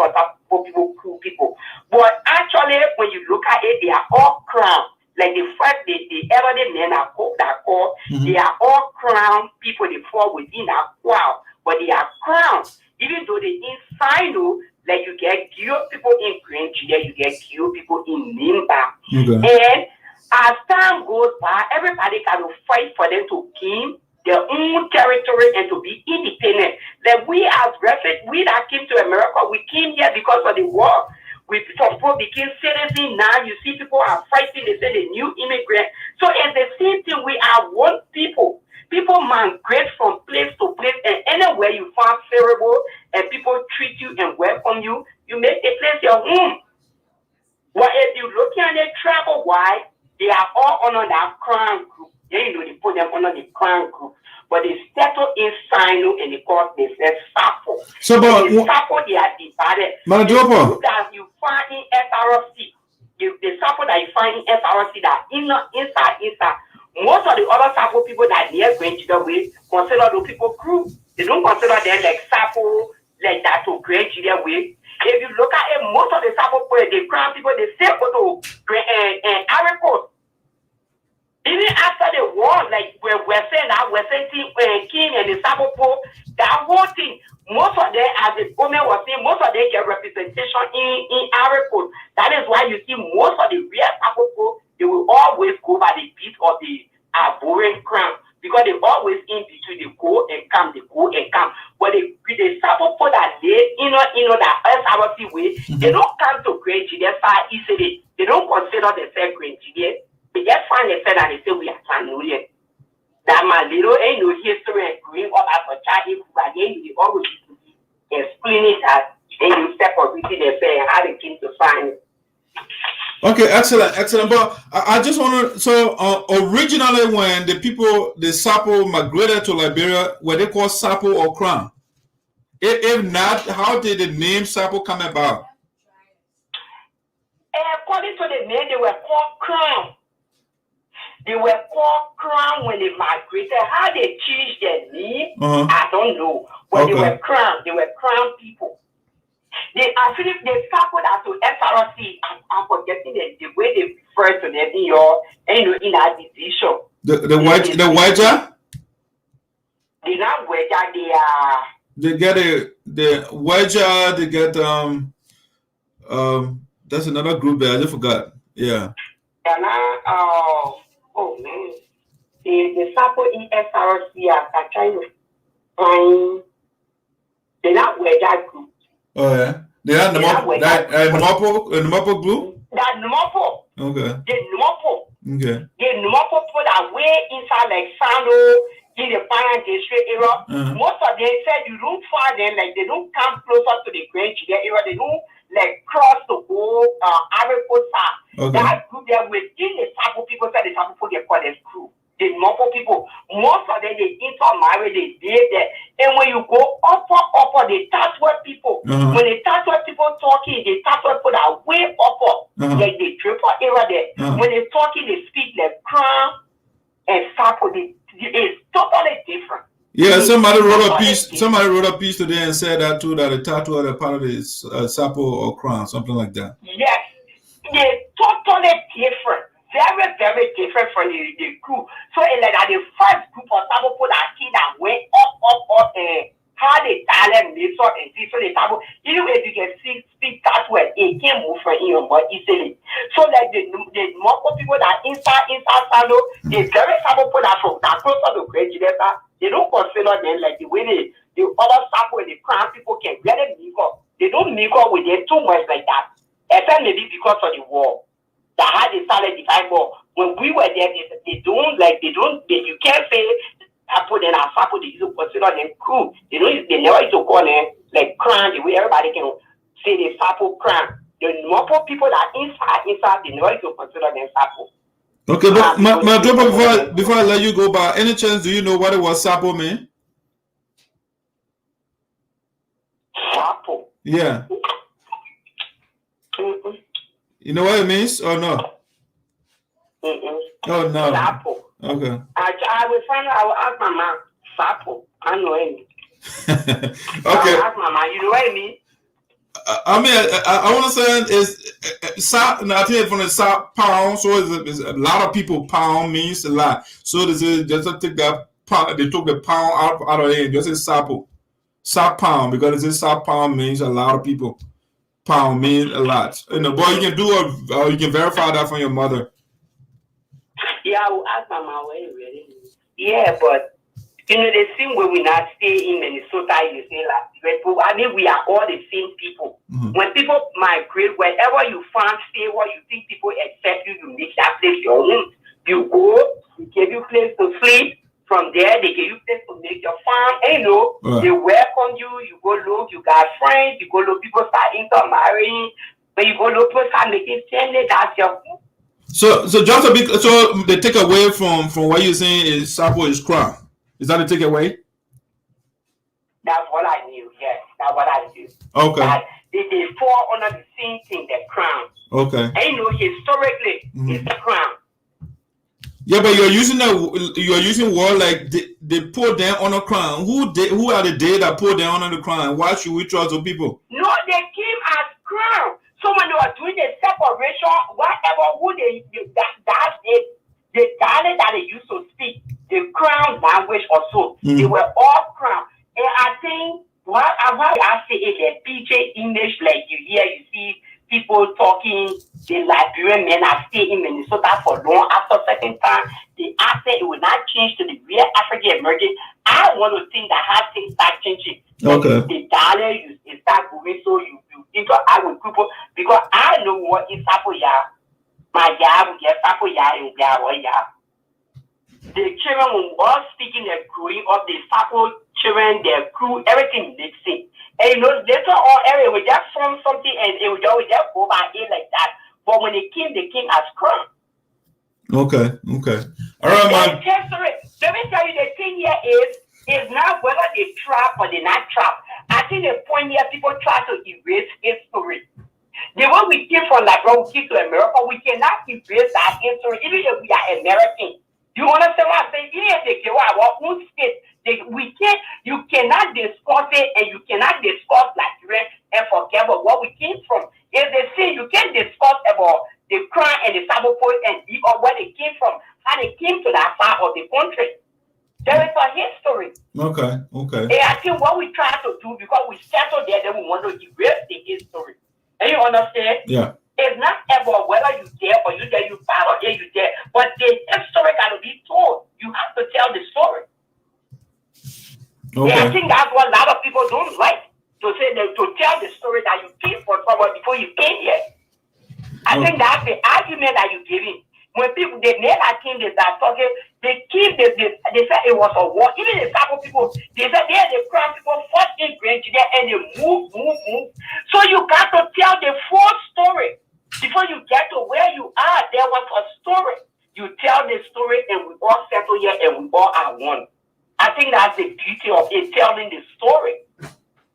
Yeah, my thing is, why the Krahn people, because if Sarpo is Krahn, then why were they fighting for? And why for example, the Krahn, the other branch they call the Kunabo, why the group were not fighting the Kunabo people or they were not fighting the Boston people, and one of the Sarpo and the Krahn were fighting. Yeah, so then that's something for you to ask people, even though they work a lot of people, but you need to dig instead of just like to say, oh no, somebody can say Sarpo is not Krahn. The people are looking at the historical. I was there when I was in Bobby. I was very little.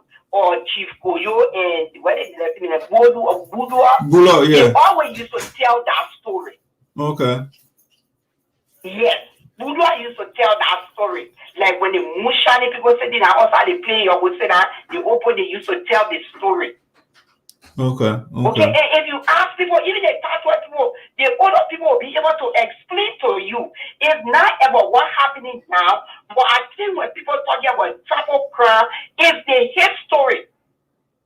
Okay. And the reason why you see some people settle all the way inside FRC, because they say when we were fighting the war, the crew people welcome the Sapo people.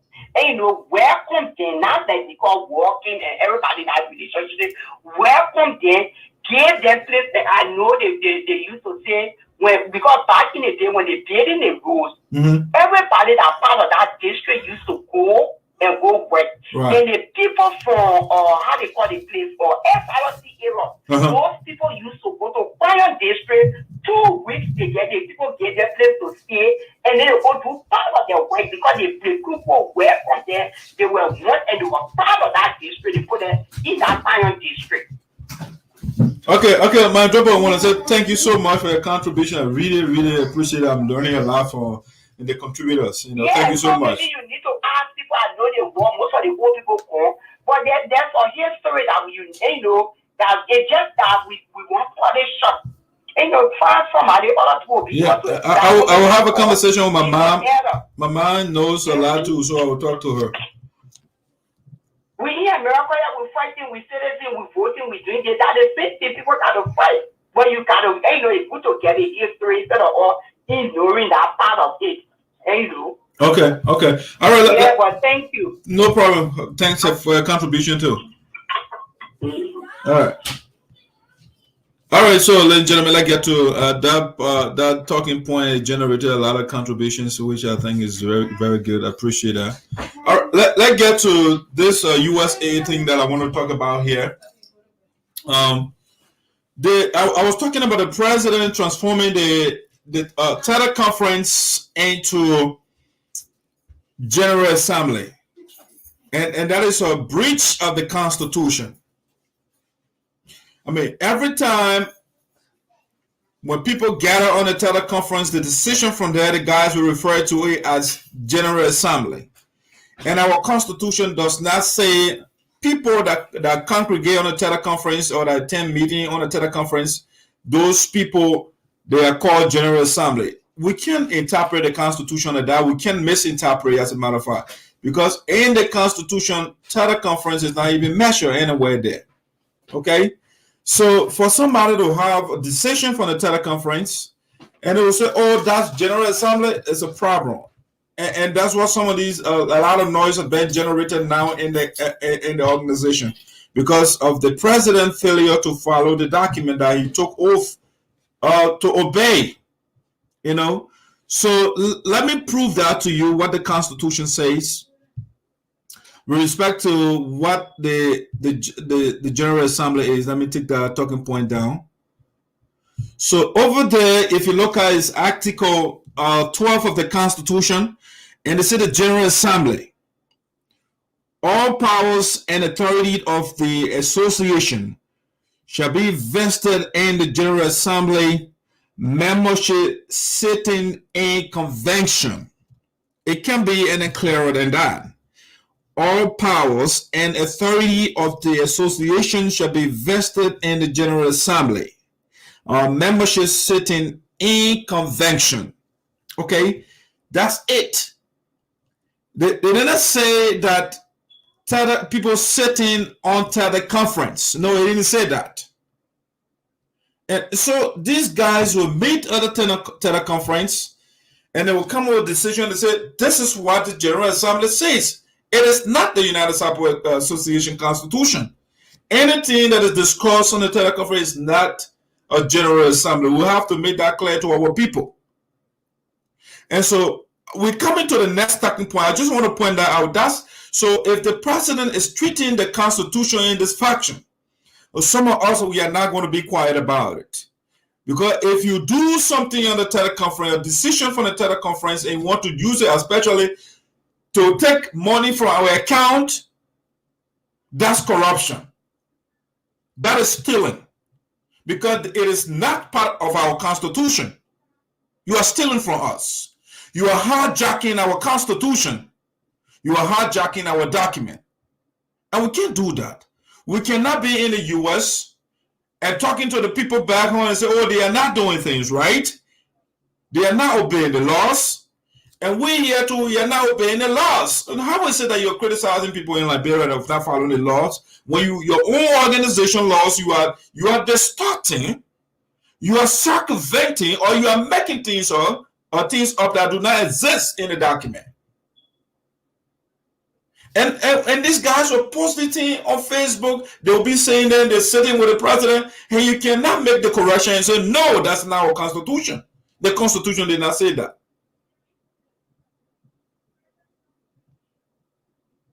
So now, so the president is going astray, and we have to correct him. The document has to be obeyed. This is the structure of our Constitution. The organizational structure, the General Assembly, the Board of Directors, the National Executive Committee. That's the structure of the organization. Each of these three bodies, they got their specific functions. Now, I'll show you, for example, this clause. In the absence of the General Assembly, all corporate powers shall be exercised by the or on the authority of the Board of Directors or the board, and the affairs of the United States Association in Americas shall be managed, shall be managed under the direction of the board, except as otherwise provided by these bylaws. Okay, so the Constitution is clear.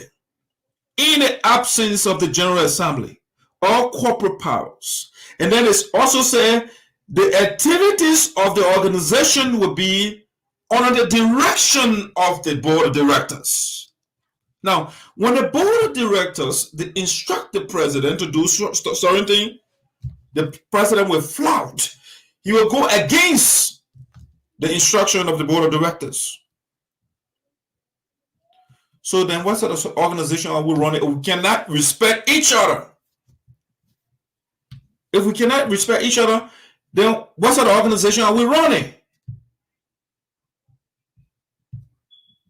And that is what I say, USAA on the brink of collapse. As President GEO hijacks the Constitution, thereby transforming teleconference into General Assembly in an effort to loot our account. And there's a reason why the president is doing this. He wants money from our account, but the board is asking him for accountability. The board is saying, Mr. President, for the past 1 year plus, we have not gotten any financial report. And therefore, we have to know the financial health of the organization first before we can give you any money. But the president is saying, you know what? I am not listening to you. Because according to the Constitution, the board is the one that has the authority to approve funding anything above $500. Even $500 or less, you still have to consult with the Board of Directors. You cannot do it. You cannot do it in the absence without the knowledge of the Board of Directors.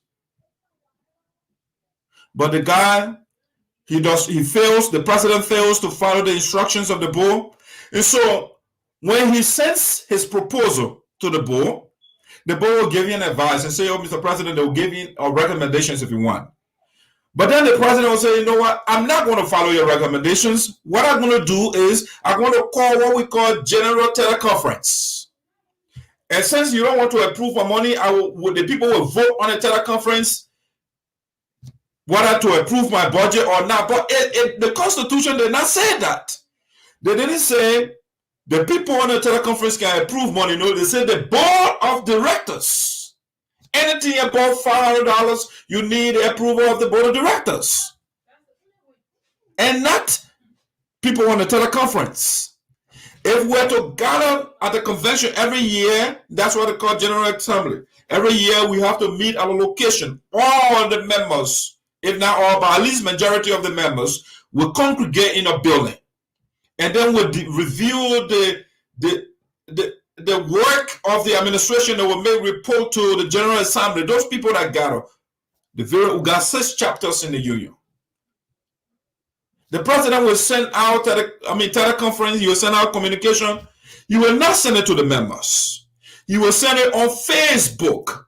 And there is nothing in our Constitution that says that communication should be sent via Facebook. We have recommended to the president over and over in the game, Mr. President, this is very easy. You have 6 chapters under your umbrella. You're the national leader. All you have to do, Mr. President, if you want the communication to go out effectively, the various chapters, they have their secretary generals. Send the communication to the chapter secretaries. The secretaries, the various secretaries, in turn, will send the communication to the various members. And then the people will come to deliberate. Everybody will be in and know, at least majority of the people, or at most. But the president himself, sometimes, I don't know what happened to our secretary, the national secretary, Mr. Andrew Suar. The president himself will put teleconference up, and something that has to do with money, right? The president will put the communication on Facebook without our elders, our mothers, and the old people, the fathers. These people tell for convention or tell for contribution that will locally lapa nose and take their little $5 from there to contribute. But when it comes to taking money from the account, the president does not care to get the people buy in. He marginalizes all those people. He doesn't care for them. The last thing that generating conflict right now is the president trip to Liberia. The president wants to go to Liberia. Now this brings me to this right here.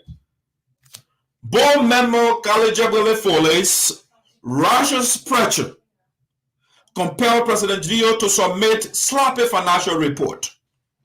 So now, over and again, the board, they have been asking the president for format because the Constitution asks for quarterly financial report. So what that means is every 4 months, the president should get report of the organization financial health. Where do we stand? How much we have spent?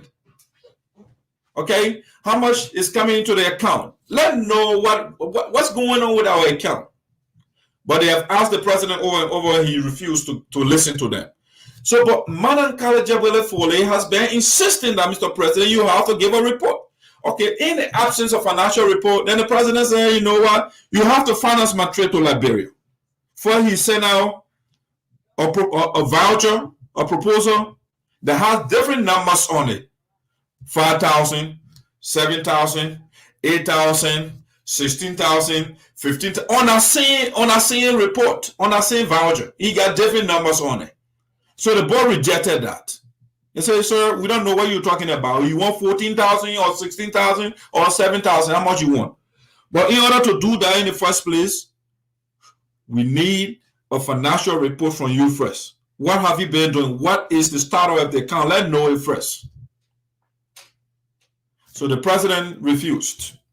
Now he went back and readjusted the $15,000 he wanted to go to Liberia. He reduced it to $7,000. Now, instead of sending that $7,000 to the board, he did that. He sent it to the board. But instead of waiting for the board to approve that or to reject it, which the board has the responsibility to do that, it's part of their function. They can either reject, they can reduce, or they don't even honor your report at all. They got that's part of their job responsibility. They can reject, they can approve, they can reduce, whatever they want to do. But the president sent that the communication, the 7,000, 2 meetings ago. He brought that to the teleconference. Okay, you send the board. The board has the power to approve finances of the budget. But then you send the budget to the board, and then you come on the teleconference and you say the people should come vote on it. What is that? It is the board's responsibility. It's not teleconference. So that stuff was brought on the table, and Galallay Foley said, you know what, Mr. President, the president himself asked for motion. Okay, he asked for motion, and the lady said, Mr. President, that's a fine idea for you to make your proposal. You want to go to Liberia, you want $7,000. But Mr. President, since the board we have met as a board, we ask you over and over, and you don't want to honor our requests, what I would do is, I will ask you during the teleconference. Maybe a lot of our people will be listening, because normally when we have the meeting, executive and board, so the people don't know. So the woman said, okay, teleconference. So the president asked for a motion. And the woman said, okay, Mr. President, saying you gave her the opportunity to make a motion. My motion is let's replace the $7,000 that you want to take to go to laboratory. Let's replace that with financial report. The whole meeting went upside down. Why the woman said that? The president, when he comes to when he comes into meeting or his meeting time, he brings special people to disturb, to just insult other people. So they insulted the woman whose picture you are looking at right now. They insulted the lady. Now, but the woman insisted. He said, "Okay, I'm a leader. I cannot give her." So Madam JEGBADAI pressured the president, and eventually the guys they want to work. They were pressured by the woman. So what they did was they gave her this sloppy report, very sloppy report. All right. Now let me show you something here. The teleconference they had, they approved. The group that met last Sunday, I think, they had a teleconference and they brought the issue on the floor. The picture you are looking at is Dave Cooley, is the president of the Iowa chapter. Dave Cooley is a strong supporter of President GELEO. Dave Cooley is coming to the realization that President GELEO is wrong. And so on that teleconference, when they congregated last Sunday, the president only sent, remember the man only sent the communication on Facebook. And what he did was they sent the message to all his supporters in Minnesota. So a lot of them will come to the teleconference, so they will be on the teleconference so they can vote. So they send the communication only on Facebook, and then they send a message out to all majority of the supporters in Minnesota so they can all be on the teleconference. So they did that they planned the game plan they had. Now, when they voted on that, this communication was put out by the president journalist. And here is the president journalist right here, Samuel Shigbe. He's the president journalist. Okay? And so the president journalist posted and said, General Assembly, USAA, the voice of the people, budget is agreed upon unanimously tonight. History is in the making. Speak now or remain silent forever. And I'm not going to remain silent. This is not General Assembly, teleconference members. Okay, so that's what Samuel Shigbe posted. And Dave Cooley, who is the president of the Iowa chapter, he disagrees with Samuel Shigbe. He's a contributor on the Samuel Shigbe show.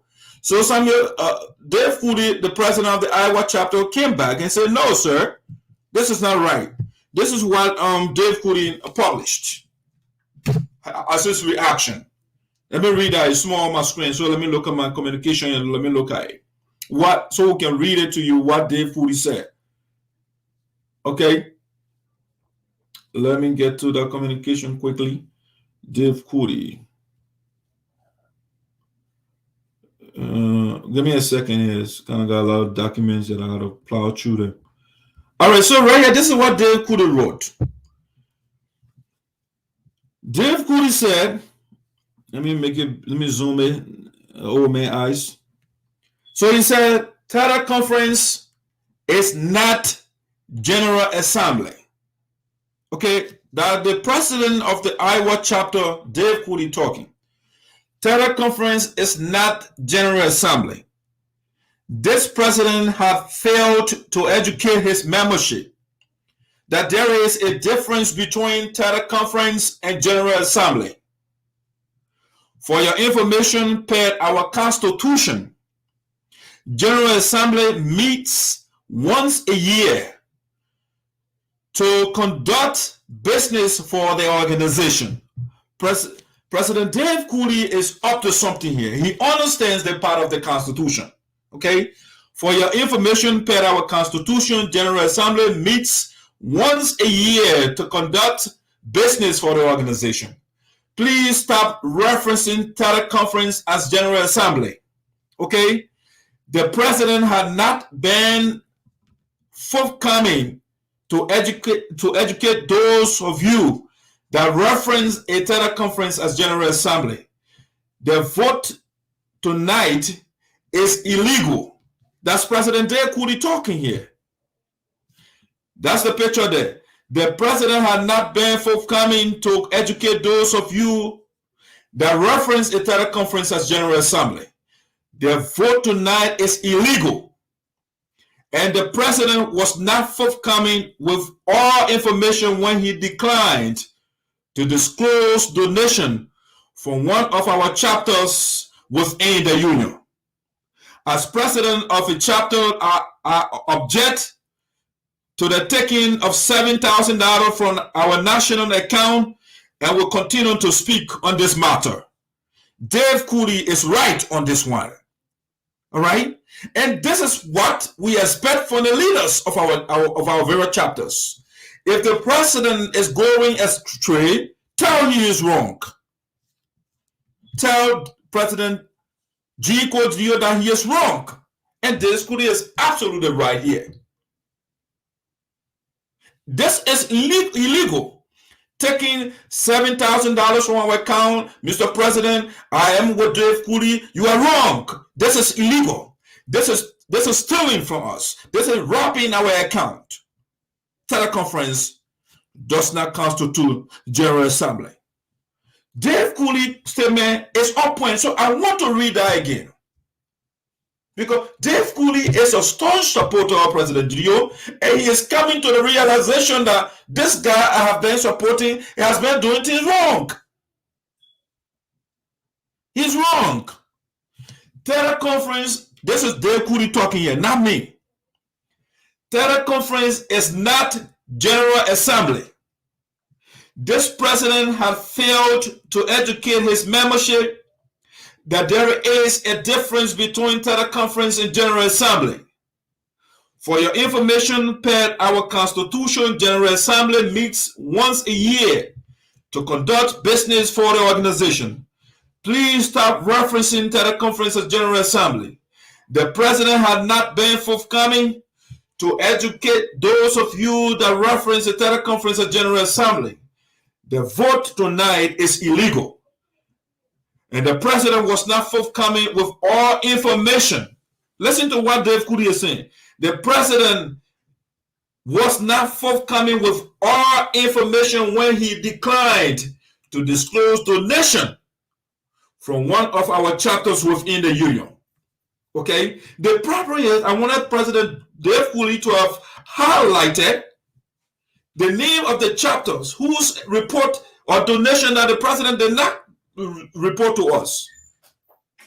Why is President GELEO hiding the donations of one of our chapters? Why? As president, Dave Cooley continues, as president of a chapter, I object to the taking of $7,000 from our national account and will continue to speak on this matter. Oh, Dave Cooley, if you were closer to me, I would have put you on my back. This is how man talks. This is how man speaks. If this somebody is your friend, if you support somebody, you don't always support what the person does. Dave Cooley is calling President GELEO. You have to give our donation. Give report of the donation from one of the chapters. You can't hide the money. And by the donation, the President Dave Cooley is talking about, President GELEO, when Madam Kalejabode Foley asked him or pressed him to replace financial $12,000, that I generated $12,000, replace it with a financial report, the president got angry. They insulted the lady. And then when he went to Minnesota and members and said, oh, the people don't want to give me the money. And they had a fundraiser. Okay? They had a fundraiser. Let me play this audio. Yes, I want to job where those to Minnesota. Yeah, I'm one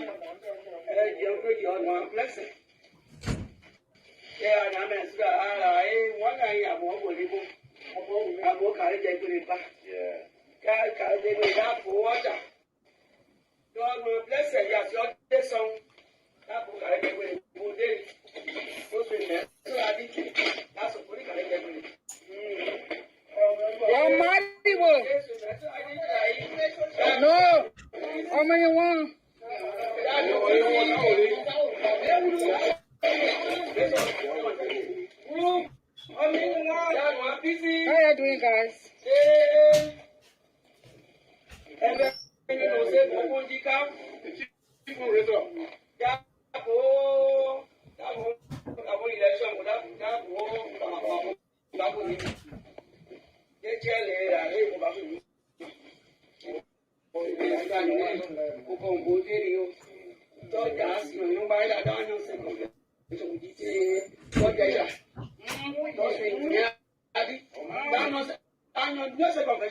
That's true.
Mr. President,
All right.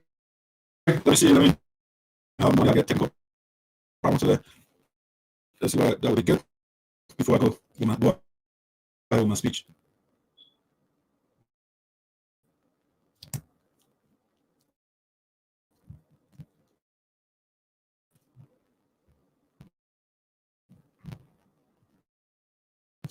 Yeah, it delays so much to come out. So let's see.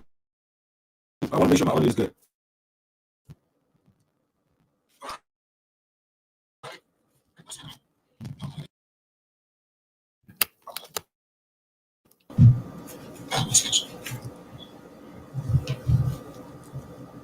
If my sound is okay on your side, let me know, please. I just want to, normally when I play the video from my computer, it makes that it makes that.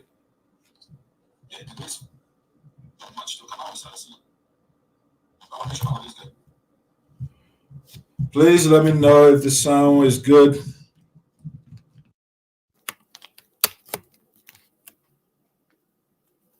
If my sound is okay on your side, let me know, please. I just want to, normally when I play it for you from computer, it makes okay, I think it looks good. It sounds good on my side here, so.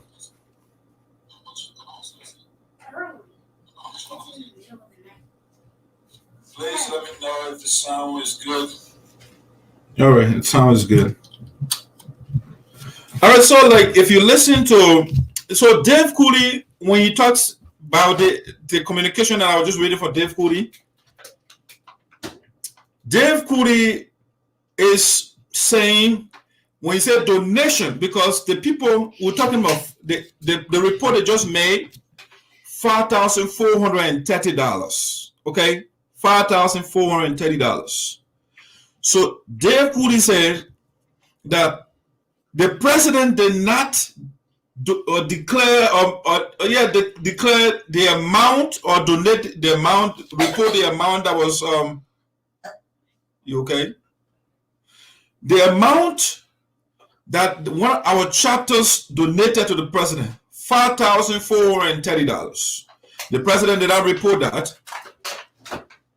But then he called a teleconference last night with additional $7,000. All right? $7,000. And that's what the guys, last night they voted on it. And the president is about to go in the account to take $7,000 in addition to $5,430, which he did not report to the members. And that's why Dave Cooley is frustrated. Okay, let me check my audio here quickly. Okay, so Dave Cooley is right on this one. I'm with him. He has been wrong in the past, and I mean, that's what I do here. I'm not here to please people. I'm here to just say the truth. When you do the right thing, we praise you. When you do the wrong thing, we'll point it out also. So Dave Cooley is right on this here. The president is, whatever he's doing is illegal. Taking $7,000 from our account is illegal. It's not constitutional. So let me see the comment that coming here from Kelly Fully here. A true friend will never lie to you or support you blindly. Minnesota supported Main True, and I helped make Green president today. So what Caroline talking about? I'm too sophisticated to follow Green wrongdoing, all because of friendship. Carla and the rest can follow the lies, but will never do so. All right. So that's the opinion of the former president. She said, you know what? You can still support somebody and tell the person the truth. Okay? You can blindly support somebody. All right. Now, so the pressure is mounting on President Gio, but yet he wants to take our money illegally, $7,000. Okay. Now, let me show you some communication here. So the pressure that GALLAY mounted on the president made the president to give us a sloppy report. Very, very sloppy report. And I will share the report with you right now, the financial report. So let's get to that option of it. All right. The president financial report that his team submitted to the board of directors. All right. So the president is so desperate, he wants to loot our account. And so Madam Jebele Foley pressure here and say, you know what, guys, you're just anything. You're just saying anything to those guys. You're just saying anything to them. Okay? And so this is what the president submitted to the board of directors. So they want to say board member Khalid Jebele Foley, Russia's pressure compel President Gio to submit sloppy financial report. All right. So let's look at the financial report now. All right. The financial report that President Gio gave us in an attempt to loot our account, because he did this so that so you can say, oh, I made a report to the board. But yet, before we even go to the report itself, here is the problem. Number one, President Gio was not honest. He was deceptive to us. He didn't tell the truth. Why? Number one, the teleconference, the text that he sent, he himself. We don't know why the secretary did not send it out. President GEO himself sent the communication out. He put it on Facebook, and then he shared it. He sent it to his supporters in Minnesota. All right, so they can come on the teleconference to vote. They left out the other chapters out. Okay, that's the first mistake he made. We don't get our communications from Facebook. Facebook is just an added bonus after you shall send all the communication to the members. All right, it's an added, so you can't use it as a primary means of communication. All right, that's the first thing he did. That's the first thing. The second thing, the president went on the teleconference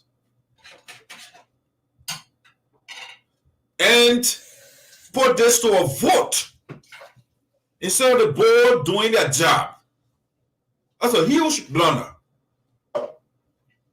That's a huge blunder. So the third thing I want to point out is the president, the same day that the teleconference will be held, or last Sunday, the 25th. Okay? 25th or not, maybe I'm making a mistake with that date. So the Sunday, the same day the president submitted his sloppy financial report to the board members, that's the same day he organized this teleconference so people can come vote on it. Hold on a second here. You sent the report 3 p.m. on Sunday, and the teleconference was scheduled 8 p.m. So you don't give the board of directors time to go through the document, the financial report you sent to them. And then you are calling teleconference for the people to come and vote on $7,000? I mean, what is Green taking us for? The board members, you send it the same day. They're not just waiting, sitting down around and waiting for your financial report. They have been asking over and over for the report. And the same day you are asking, you want to put $7,000 to vote, that's the same day you send financial report, and you expect the guys to meet that same day and deliberate on look at the budget you sent or the report you sent. So you see all the tricks. So you play the tricks. This trick he played, send the budget the same day to the board, 3 p.m. The teleconference was scheduled for 8 p.m. Eastern. And so they went on the teleconference. A lot of the people, even college, a lot of members didn't go. Only his friends or the supporters from Minnesota, they came to the teleconference and voted on it. And the guys are saying General Assembly approved budget for the president, which is not the function of teleconference. It's not a job of teleconference to approve for a budget of the president. The Constitution is clear. Anything above $500 is the board of directors. The president turned his back on the board of directors and went to fuel his supporters on the teleconference and they're approving budget. And Dave Cooley, who is a strong supporter of the president, said, no, this is illegal. This is wrong. Teleconference does not constitute General Assembly. The General Assembly meets once a year according to our Constitution. Okay, now that takes me to the financial report of President GEO. You see, before I get to that, let me say this again. You see, the board of directors, you have to set a standard for yourself. Because if you want Green, if you allow President Green to just send you any sloppy document and you accept it, you are selling yourself low to him.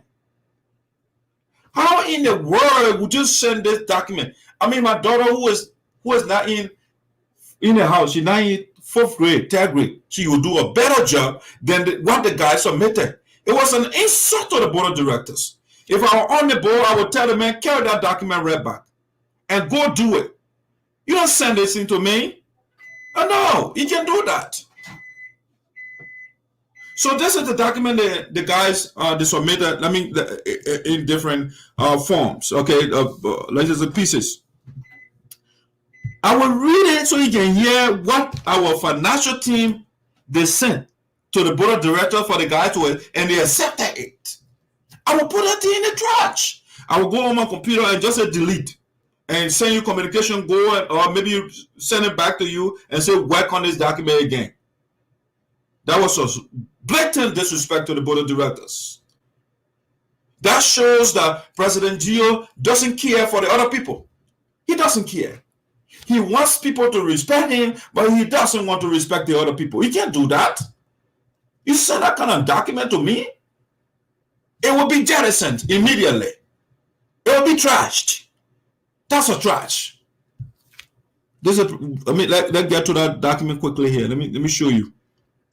It's horrible. It's a horrible document. It's a horrible document.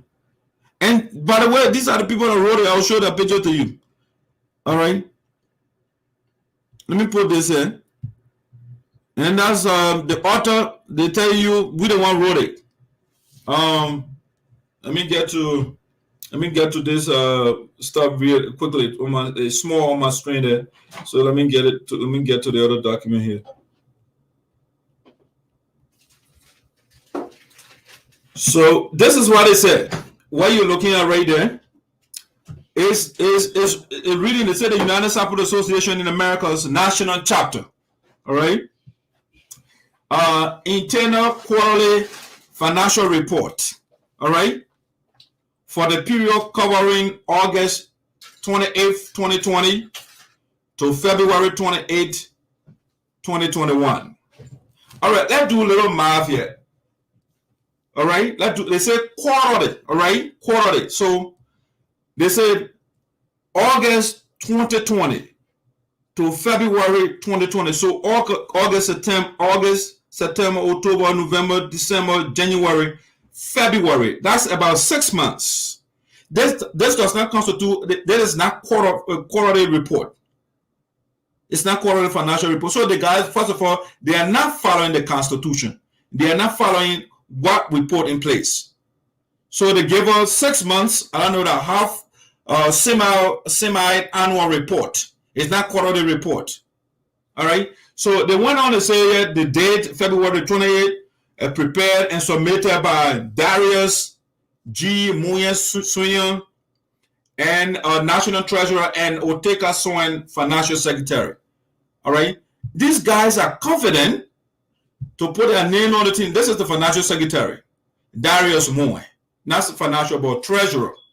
He's the treasurer, the national treasurer of the organization. Those are the guys that wrote this document that I'm about to read to you right now. The blunder started for just the cover page. They say August 2020, August 28, 2020 to February 28, 2021, which is about almost 5 or 6 months. And it's supposed to be 4 months. Okay, quarterly report is 4 months. All right. That's Darius, the treasurer. This is the financial secretary, Oteka. These are the guys that prepared this document that I'm about to share with you. All right. So now let's go to the introduction. What the guys they sent to us, to our board of directors. As an intro, it could be small on your side. Let me read it from my side here. So there is the introduction from our financial team. They say, I invites. First, the second word in the introduction. So that's what I'm telling you is a sloppy report. Sloppy, very sloppy. The first word is I.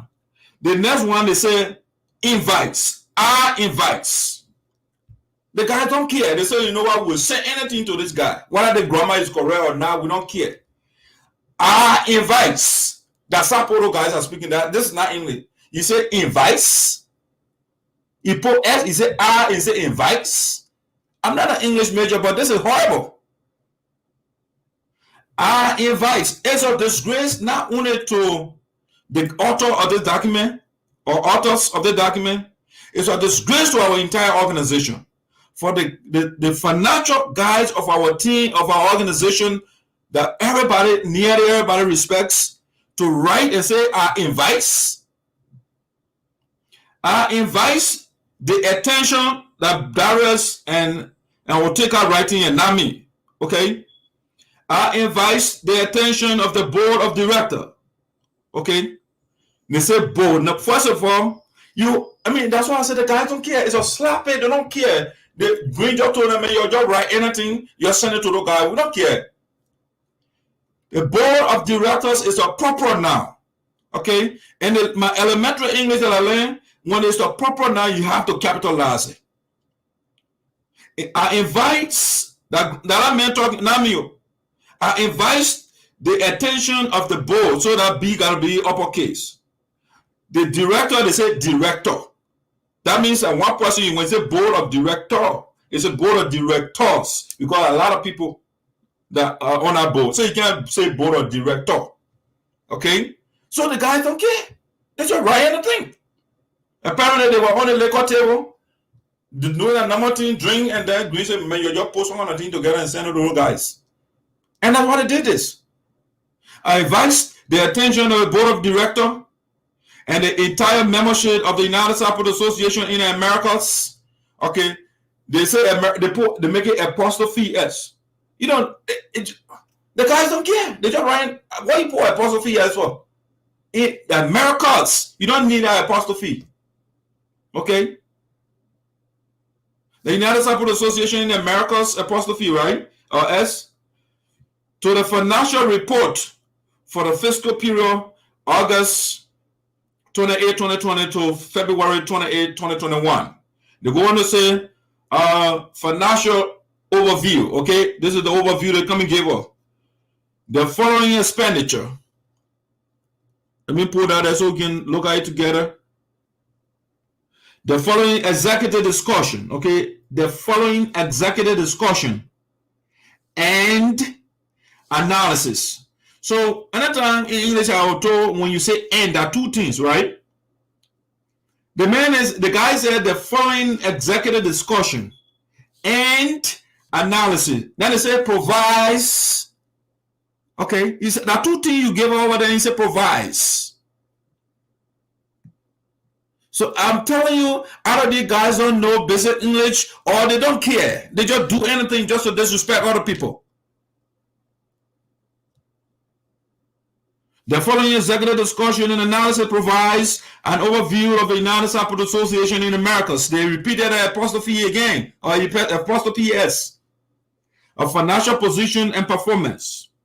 The discussion focuses on the reasons for materials change as they relate to specific categories in the report, and is intended to be read in conjunction with the financial statements for the USAA 2 bank accounts at Wells Fargo. Okay? Wells Fargo. It's not Wells. That bank, that word, so when we say Wells Fargo, a different bank we have now. It's not Wells. That S is important to the people, and that's why they put it there. It's a Wells Fargo. But it says Wells Fargo. Okay? At Wells Fargo financial institution and accompanying note disclosures. The financial results for the USAA total net asset. Okay, net asset, that means that the money we get, that the thing we get right now in our account, they say cash, net asset cash, in parentheses, available in our accounts. All right? Let me see, I jump here. In our accounts for this quarter, as of February the 28th, 2021, is $103,874.62. I'll read that again. It said as of February the 28th, 2021, the amount in our account, $103,874.62. That's what is currently, as of February 28th. Today is March 2nd, so that figure might change. As of February the 28th, we have $103,874.62. Also, the USAA completed the third and final payment for phase 3 of the contractual agreement with Roland Norman, the primary beneficiary of Initiative for National Development, for the amount $7,000 as stipulated. Please see the statement of financial activities for the breakdown or itemization of all activities for the fiscal period.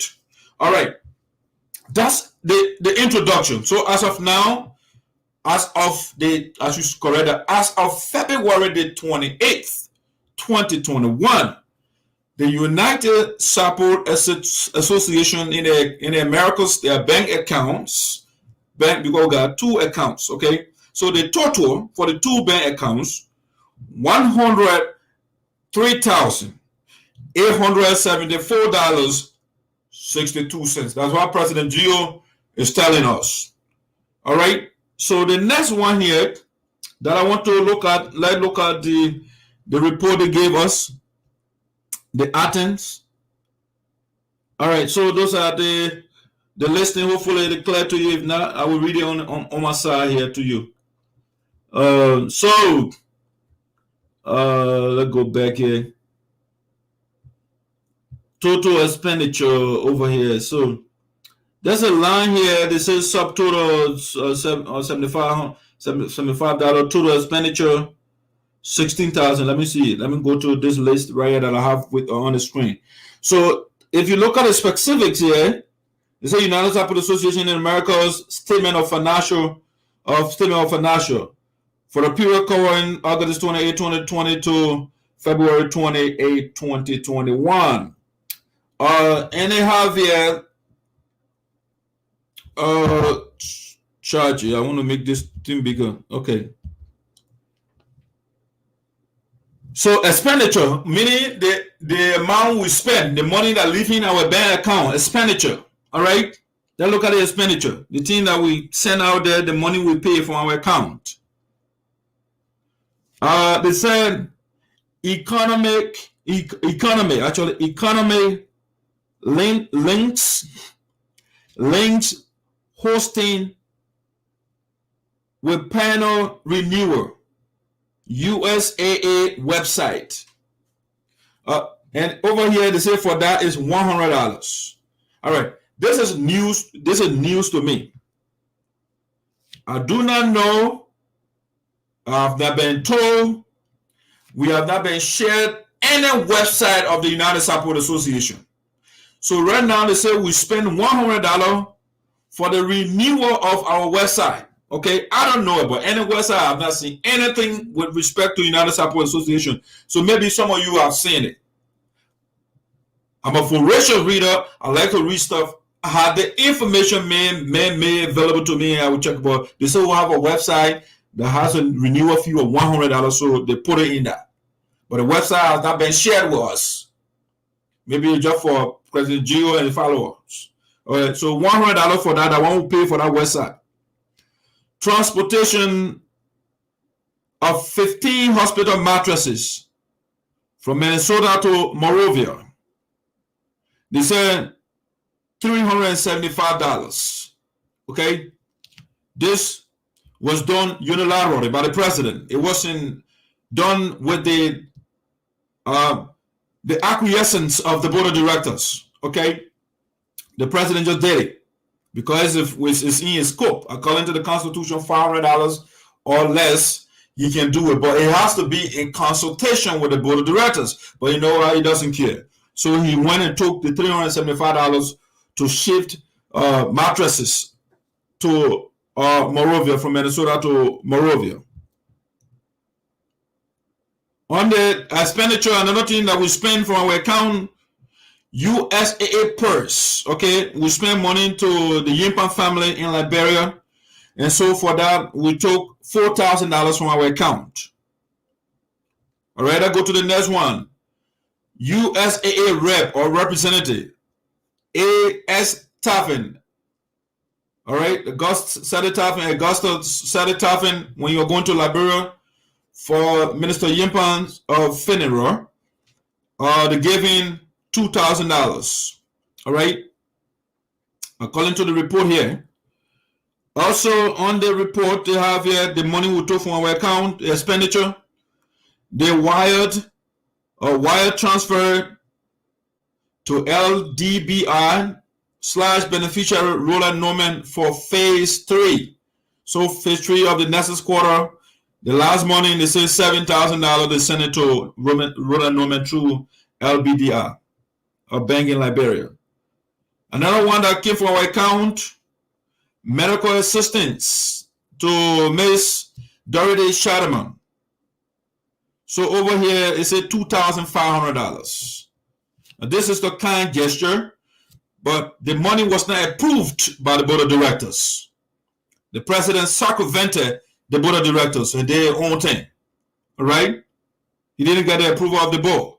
He wants to be good. He wants to be a good man.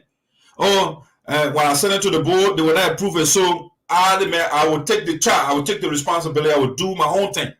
All right. So you send the money. Okay, that's fine.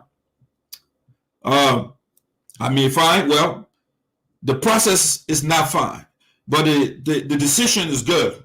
Madam Shadama is our member, and she's not well, so we have to help. But the way, the process, the means of taking the money is wrong. The action itself, the thought is good. All right. Subtotal here in this section, it says subtotal $15,975.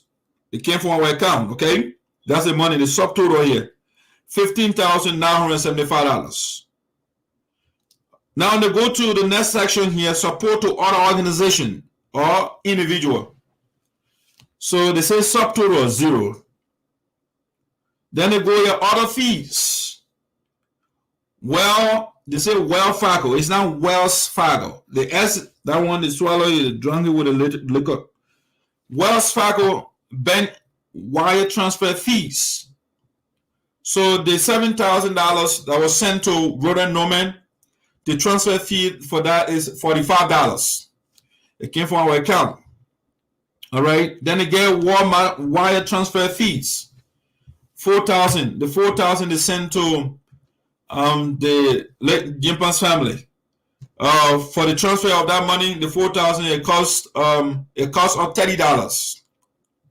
All right. So subtotal here, $75. You go to the next section here, total expenditure, the total we spent for our account. From, according to them, August 2020 to February 28, 2021. The expenditure, total money we spent for our account, $16,050. $16,050. Okay, that's the money we took from our account. What coming in? Nothing. Okay, we only taking out money. Nothing coming in. Now the goal here is a total cash in operational and project accounts as of February 28, 2021. Okay, total cash in we got 2 accounts. So the operational account, right? In the account, they say USAA Wells Fargo. It's not Wells. It's Wells Fargo. Operational account ending 2044. In that account, the 2044 and that the ending number there for the bank account. And it said in that account we got $105,063.08. $105,063.08 in our account, operational account. No, sorry, it's 1,000. It's 1,563. Sorry, 1,000. I repeat that number in the operational account. $1,563.08. Let me repeat that number again. It was a slip of the tongue, lapse de lingua. $1,563.08 in the operational account. Okay, I'll repeat that again. $1,563.08. And then USAA was a Wells Fargo project account ending in 1306. In that account, we have $105,063.08. $102,311.54. So it's 102,311.54. $102,311.54. That's the second account ending in 1306. And they say here the reporter to all total available balance as of February the 28th, 2021. As of the 28th of last month, the total amount in our account, the United Sapo Association in Americas, $103,874.62. 103,874.62. That's the amount. $103,874.62. Okay, that's the amount the president is reporting to us right now. Whether that number is accurate or not, we have no other document to substantiate the veracity of the numbers the president is reporting to us. All right, so he showed us the bank statement here. Over here, the account on the February 18th, here, the reporting $102,311.54 in this account here. All right, so that's the report from the president of the United Sapo Association. The board supposed to analyze the report before they can meet with the president to see maybe they can approve a $7,000. But immediately when you send this money, the same day, 3 p.m., 3:56 p.m., then the teleconference was scheduled for 8 p.m. And so he used a teleconference, and now we have $7,000 taken from our account, even though the members in Minnesota already raised $5,430 already to give it to him. Okay, to give that money to him. If you add, like you say, let me see something here. Let me do a little math here. Let me do a quick mathematics here and see something. So let's see, 5,430 minus 900. Let's see. All right. So that's a $4,005 catch. All right. So when they added the $900, you got to remember they said it was a catch for $4,530 catch, and then they raised $1,410 at that program they had, and then $900 worth of pledges. Okay.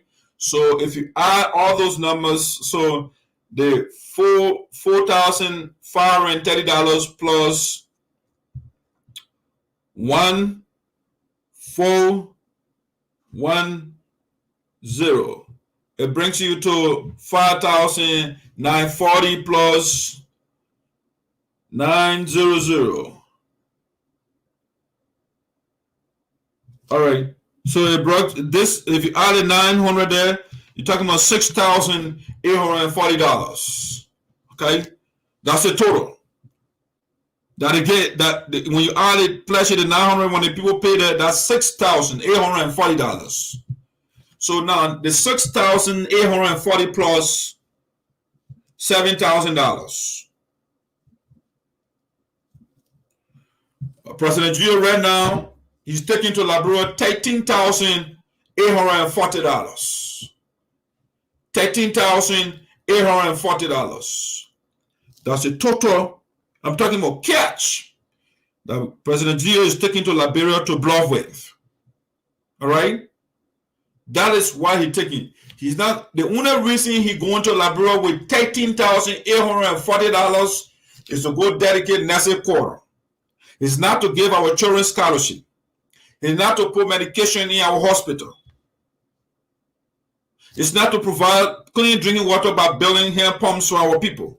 And not to buy mosquito nets for the people so that mosquitoes can start injecting them with malaria. No, This is for the hedonistic, the pleasure trip of President GELEO. $13,840. Okay?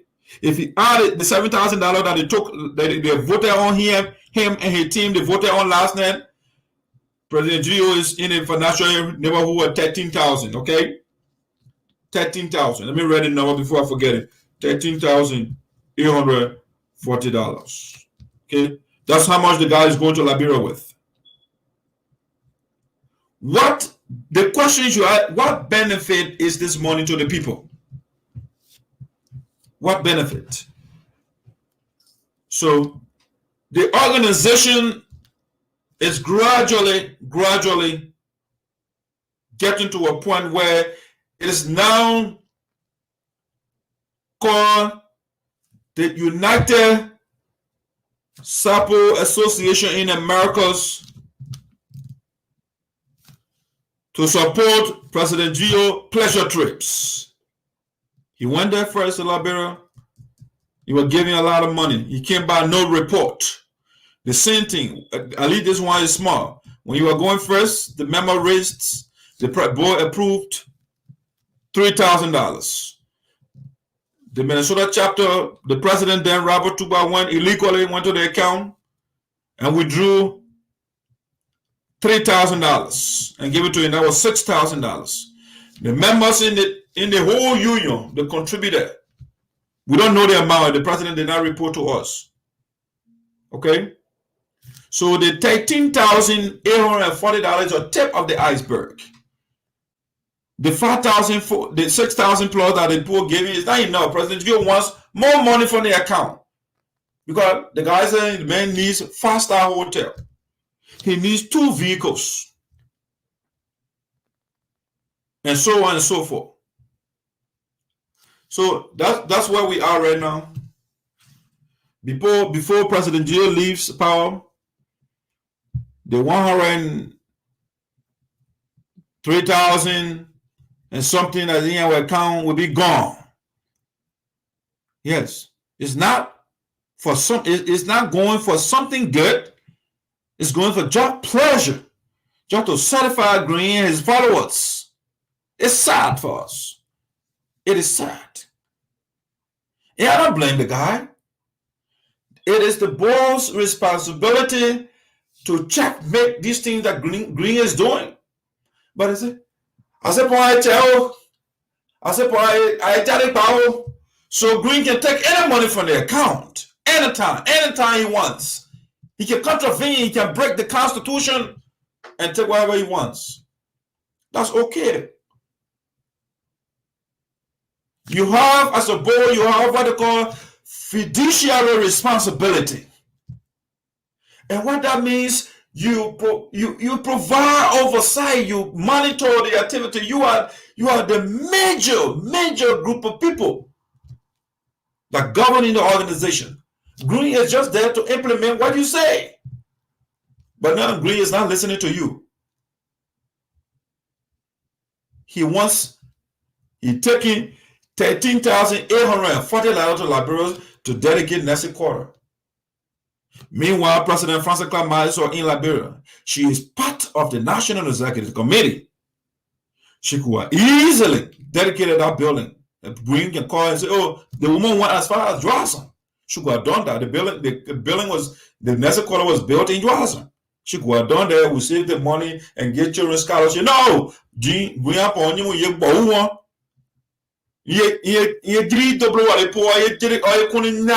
That's what he wants. It's sad for our people. It's sad. Sometimes we just say, you know what, let's leave this thing. But you can't face something when you leave it. That is called quitting. And that's a Yopo there is not a quitter. I can't quit. Green will quit instead. Green and the followers will quit because we insist on the right thing. I agree with Dave Cooley. This is illegal. This is thievery. This is speculation. This is corruption. This is embezzlement. And that's what Green is carrying on right now. Oh, yes. You are looting our account. Oh, meanwhile, our children in Liberia are hungry. Kwashiorkor is killing them. Malaria is killing our people. Ignorance is killing our people because they are not in school. Oh yeah, President Geo is the man. He needs $13,840 to go to Liberia, to go dance, to sleep on an air conditioner. You got it here in America. Right now, you don't need AC. You just stay outside, enjoy the cold. You live in Minnesota. But Green wants to go. It's regrettable. It is sad. And I don't blame Green. I blame the very board members right now that are lamenting on the tyranny of Green Geo. Those are the people I blame. I can remember vividly in Florida 2016, the people were agitating in the room. Oh, Child Koji should not be president of the United Sapo Association. And therefore, the convention that was scheduled to be held in Philadelphia, the guys played, they politicized the whole thing. And the reason why they did that, because Philadelphia is the base of Charles Koji. When the election comes here, Koji will win. And they don't want Koji to win. They want Green Geo to be president. And so they changed the venue. They carried to North Carolina. The result from North Carolina right now that what we are living with. The consequence of your decision in North Carolina, that's what we are living with right now. 13 whopping thousand United States dollars is going in the pocket of Green Geo just to go bluff. So that people can hold a bottle of water for him. They can hold a towel for him. Oh, Sarpo people, what have you come to? What have you brought upon yourself?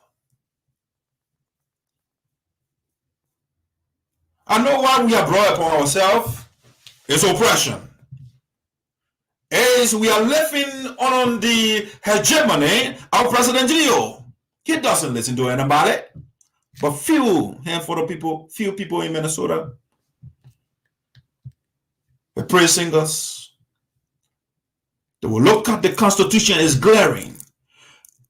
The General Assembly constitutes members of the Union that gathered during convention, sitting in convention. They will turn it around and say, Teleconference constitutes General Assembly. They approve $7,000. And people are posting that on the Facebook. They are not properly educating our people. We have the obligation, not any kind of obligation, moral obligation, ethical obligation to tell the people the truth. And that's why they send out to school. Some of our people, they were not fortunate.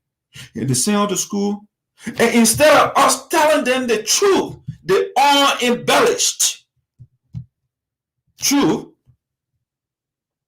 we tell them lies. Because we have an agenda to accomplish. We have an agenda, we want to go to Liberia. And we lie to the people. We lie to them. That is not okay. At least for me, it's not okay. It is not okay to lie to our people. Because we want to satisfy one man. This is not one man association. I would say that some of our elders, their little thing the government gives them, convention time, they come, we're having contribution, they give their little money. Why? Because they say our people are suffering, but we will told them, the leaders, we the so-called Western educated ones say, you know what, we'll go to the old man and we'll convince them. Or the reason we are generating the money is because our people are suffering back home, and therefore we're putting the money together so we can help the people back home. Only to find out later, we are only generating the money to line our pockets.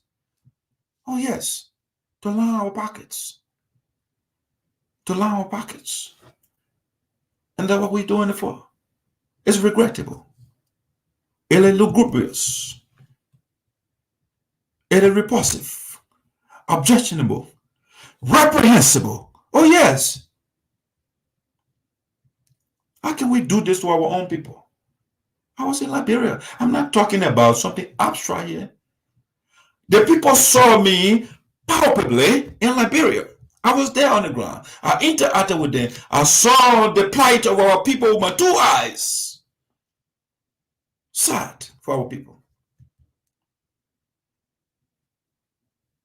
And I was thinking, I was in my heart, I wish the little that we have, we would pull our heads together, make at least some sort of impact that the people will feel. But no. But one day I know, oh yeah, our boy but one, no we AJ. If you can't understand the original language, it's your fault. It's not my fault. I'm bilingual. I speak my original language. I'm boy but one, I'm boy no AJ, no we black. Oh yes. Before we were born, they were doing the same thing. I can remember vividly when I was in the village. I'm a village boy. I grew on the farm. I did all the job in the village, and people, when they see I about writing BB boy, I grew up with silver spoon. No, I did all the hard work that you can think of. Yes, I did all of it. And the people will come from Moravia. They'll congregate, so for example, Vubadi, all the towns. In Wombo, Unje, Blatoi, they cook, they kill the cows and everything else. They elevate those so-called big guys. And they go back to Moravia. And guess what? The people remain in the desert of poverty. They remain in the dungeon of poverty. They remain in the abyss of poverty. And now we are grown up now. I was a little boy by then. I'm in my 40s. And still we are doing the same thing. Oh, Sarpo people, when are we going to come to our senses? When? When are we going to help that little girl in the village right now that has no hope? When are we going to help that little boy in the village right now that has no hope? And we told them we have an organization called the United Sarpo Association in the Americas intended to help the people. Oh, but now we are helping Green GELEO, giving him money, $13,840 to go to Liberia. Imagine what $14,000 can do right now in Liberia. Imagine what $14,000. If you run it order, the number 8 is closer, so we can run it out to 14,000. Oh yes. Imagine what $14,000 can do in Liberia. A lot. It can make an impact. But we don't want to. It's not what the organization is for. We have distorted the purpose. We have distorted. We have twisted everything around. Because of what? Power greed. Both men will call avarice. We got avaricious leader who is after himself and not the people. And not the people. He is not humble. He is arrogant. Oh yes. Arrogance is killing our leader. And therefore, he doesn't see clearly. He doesn't see clearly. All the things that the Constitution requires that he does, or he's supposed to do. The man frankly, blatantly contravene. He went against everything. He doesn't care. Then I'm on here. I'm also the person. That's the attitude of the president.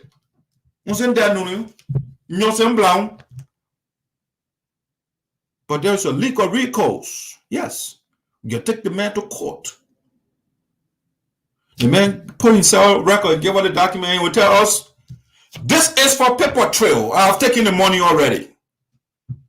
Just to tell you that I took the money, that's why I sent it. I put myself on record. I don't care for you.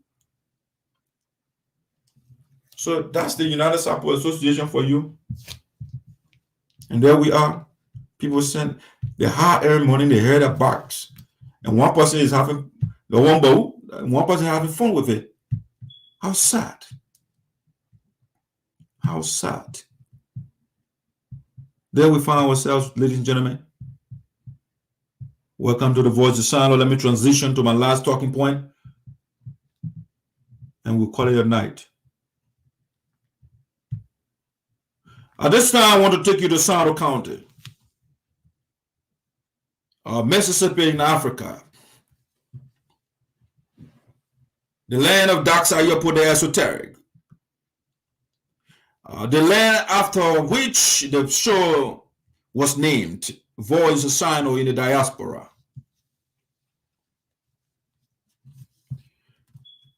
As is in the US, so it is in Liberia.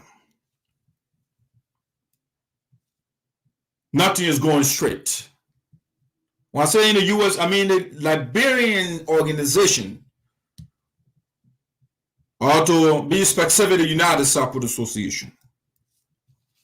Everything is going wrong. And so to inside the county at the national level, December 8th, 2020, the people of Sarpo County, as enshrined in the Constitution, as required by the Constitution, the people have the right to elect their leaders. So December, there was a MILTON and a slight by-election in Liberia. So the people of Sarpo County overwhelmingly went to the ballot bags and elected, or re-elected, if you like, Senator Augustine Chie.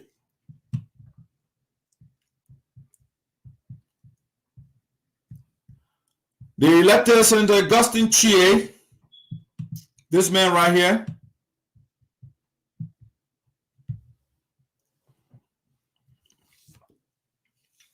And they also went ahead, the people in electoral district number 3, there was a vacuum as a result of the demise, the death of our former lawmaker, Numbers Law. And so the people elected Samson Ware. Unfortunately, I don't have a picture here right now. The people of district number 2, Sarpo County, elected Samson Ware to represent us at the Capitol building. But since December 2020, the people of Sarpo County, the second senator, is now in office.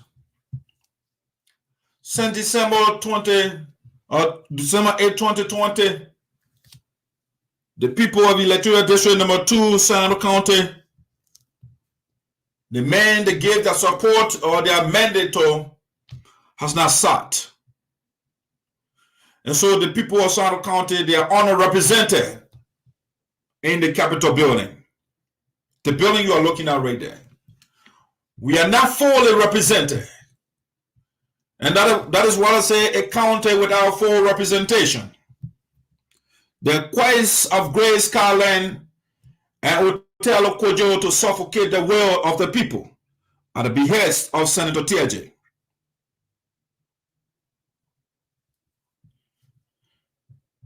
Who are those characters I'm talking about right now?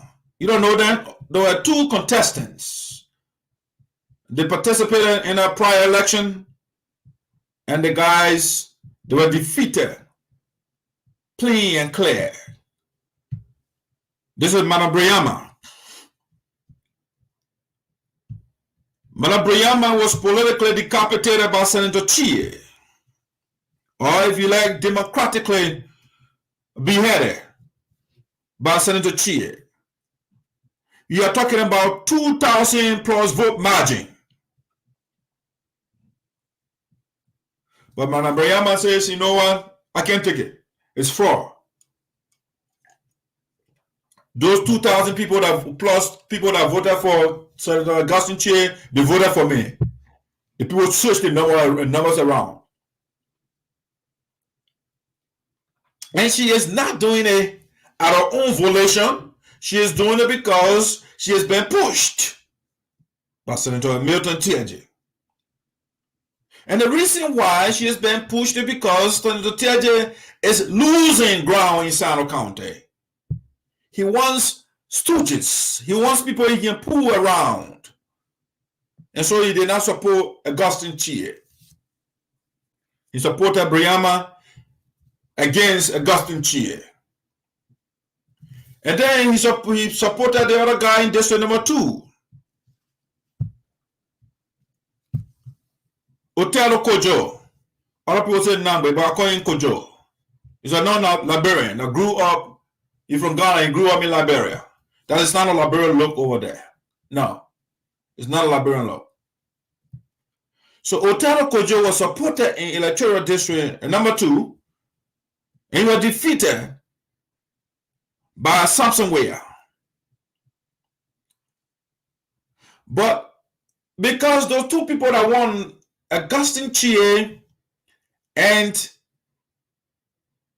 Samson Weah, they are not stooges. They are not people to pull by the nose. And so Senator TEAHJAY wants his 2 stooges, his 2 puppets, his 2 marionettes to be in office by any means necessary. And so KOJO, they had a hearing the other day. The board of commissioners, should I say commissioners, they ruled in favor of Samson Weah. Or I think they got different, because right now they are before the board of commissioners. Before then. So there's another branch of the NEC. The rule in favor, the December 8th election result was maintained. They say, Samson Weah, you are the victor. KOJO is the also ran. He was defeated. So KOJO said, no, that's not true. And so the first area they went, his lawyer made a case, and the people ruled in favor of Samson Weah, his opponent. KOJO said, no, that's not, I don't accept that. KOJO is still being pushed by Senator TEAHJAY because Senator TEAHJAY has an agenda.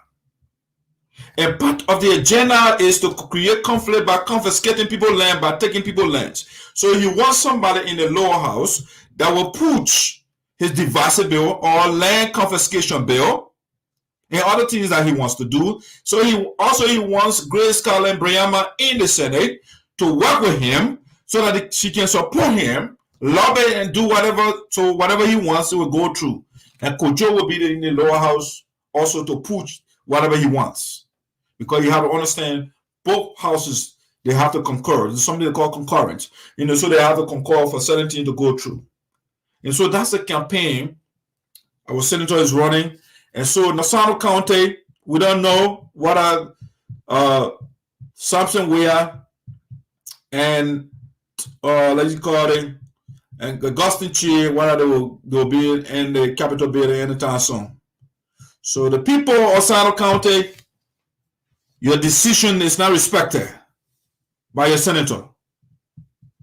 You're giving power, and the man is saying, you know what, I want to do whatever I want. That's Senator Milton TEAHJAY right there. That's the man that pushing Grace Carlin and KOJO to pursue their cases to the Supreme Court.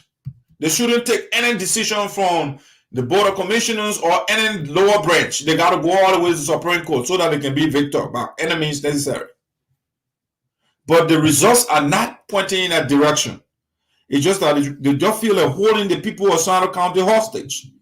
That's their goal. Just to delay the work of the people, the interests of the people. Yes. The guys and KOJO and Brianna, they are consistent in listening to Senator TEAHJAY. How will say that the people are talking, oh, Senator TEAHJAY supported Augustine Chie. But then Senator TEAHJAY, who they claimed he supported, Senator TEAHJAY is now urging his supporters, urging Briaman to go to the Supreme Court. See, does that make sense to you? The man did not support TEAHJAY. There was no teleconference, there was no radio. He didn't go to a radio Kigali or on a radio Kigali to campaign for Senator TEAHJAY, nothing. But they say he supported, but now he's asking Brianna, go to the Supreme Court. Don't listen to any commissioners. No, don't listen to them. Go to the Supreme Court.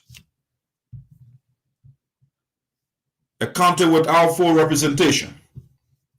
The quest of Grace Carlin, Brianna, and OTHELLO KOJO to suffocate the will of the people at the behest of Senator TEAHJAY.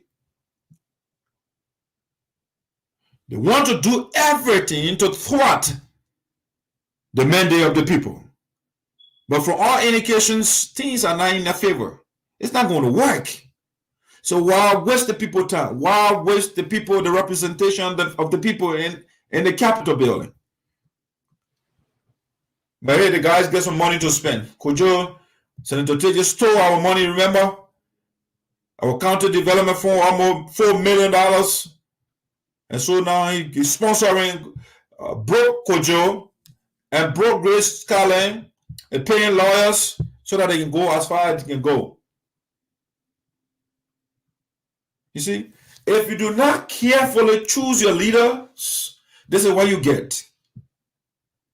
We told you Senator TEAHJAY was a problem for Sino County, even when he was appointed or nominated as superintendent for Sino County. We vehemently opposed him. We educated our people, but Ellen Johnson-Sirleaf did not listen to us. Besides Ellen Johnson-Sirleaf, the Senate confirmed the man, even though it was done with brown envelopes. And because for the brown envelopes, that's why they approved Senator TEAHJAY. And since then, Sino County has not known peace. So there you have it, Sino County. 2023 is coming again. Vote for the wrong people. And your children will not have nobody to advocate for them. Senator TEAHJAY is supposed to be advocating for our people in Sino County. Something we are supposed to be advocating for the people as well. Right now they are sitting home. Because 3 persons, they are so greedy.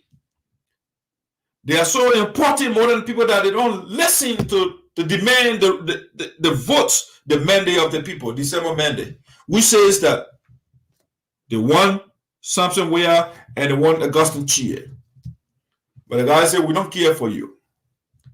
So Sino County, there you have it. And that's what I have for you for the night. I want to say thank you very much. The people that follow me, really thank you for your time. Thanks for your contribution, your comments. So let me review some of the comments that are trending right now. And I recognize you. I play a quick music and I'll be out for the night. So let me see the comments that are trending. Yes, I saw coming in.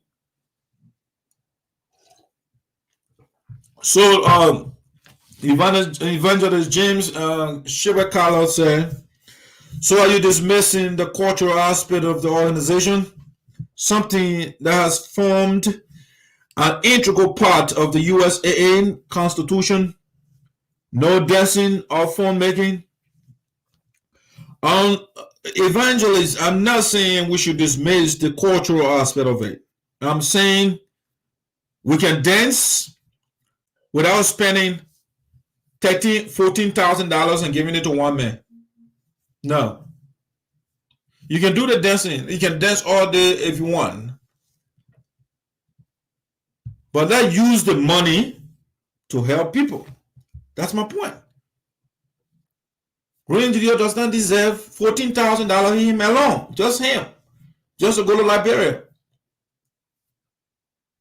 No, he doesn't. We don't need to send him to Liberia. It's not urgent. Nothing happened here that we should send him to Liberia. No. That's my point. Let me see the comment here. A true friend, I think I read that earlier. All right, so these are the comments are saying so far. You can dance eventually. I'm glad. I mean, we'll go to the convention, the music will play. You're free to dance.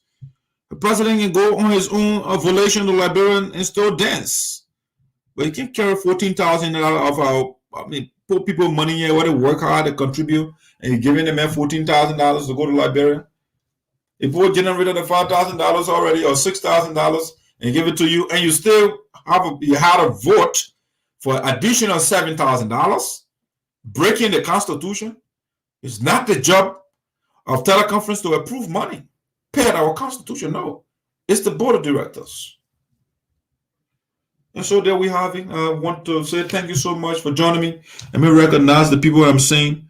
Mother City, thanks for joining me again. Thank you. Tamani Morris, thanks for following the show. The Vice President, North Dakota, Slebby the Supreme, Duke Roberts, thank you for following. Evangelist James Scholar, thanks for your contribution. Thanks for following. Malankala Jabal Foley, thanks for following. President Othello and KOLO, North Dakota, thanks for following. Board member of my tutor, thanks for following. Madam First Lady Esther Zarza, thanks for following. Milton Shibwe, board member, Minnesota, thanks for following. Mr. William Jawi, thanks for following, and two others. I'm not seeing everybody else. The rest of the people that follow, I'm not seeing. I've seen the number of people, just the number of people. So depending on how, if you comment, maybe I can know that I can see your name or something. But other than that, that's all we have for tonight. We want to say thank you so much for following the Voice of SINOE with Dark Sarpo, the Esoteric. Usually we're coming, our studios in Prospect Park, Pennsylvania, these United States of America. What I have for you here, let me see. All right, so Asablende,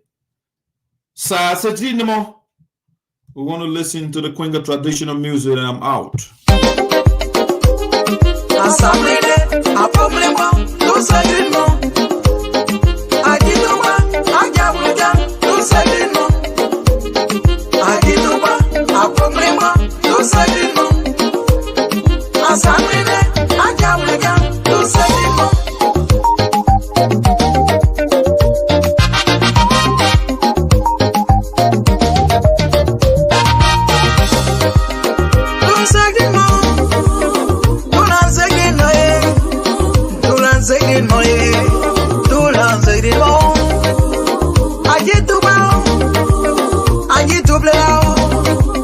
I'm on Derivo, in Derivo.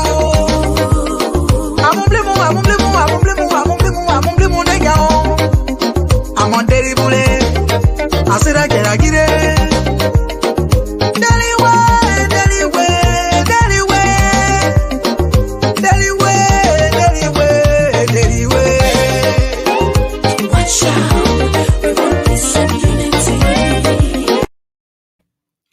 Yes, watch out, one piece and unity. We are Deribo, we are family, in other words, and that's what they are saying. So, Doba means we are in a strange land, and we cannot force, we cannot plunge ourselves in a abyss of commotion. All right, so let remain united. Meanwhile, or in the process, however, if something is not right, we're going to still say it. We can't say because we want to remain united or want to reconcile, so when things are going wrong, we're going to ignore it. No, we're going to speak to those things and make sure things are right. Reconciliation, unity, it comes with struggle. And part of the struggle, that's what we are wishing right now. We are wishing the struggle so that the people will get what they deserve. They will get the dividend of our effort. Whatever we say we want to do for them, let's do it. I want to say thank you for following me and have a beautiful night.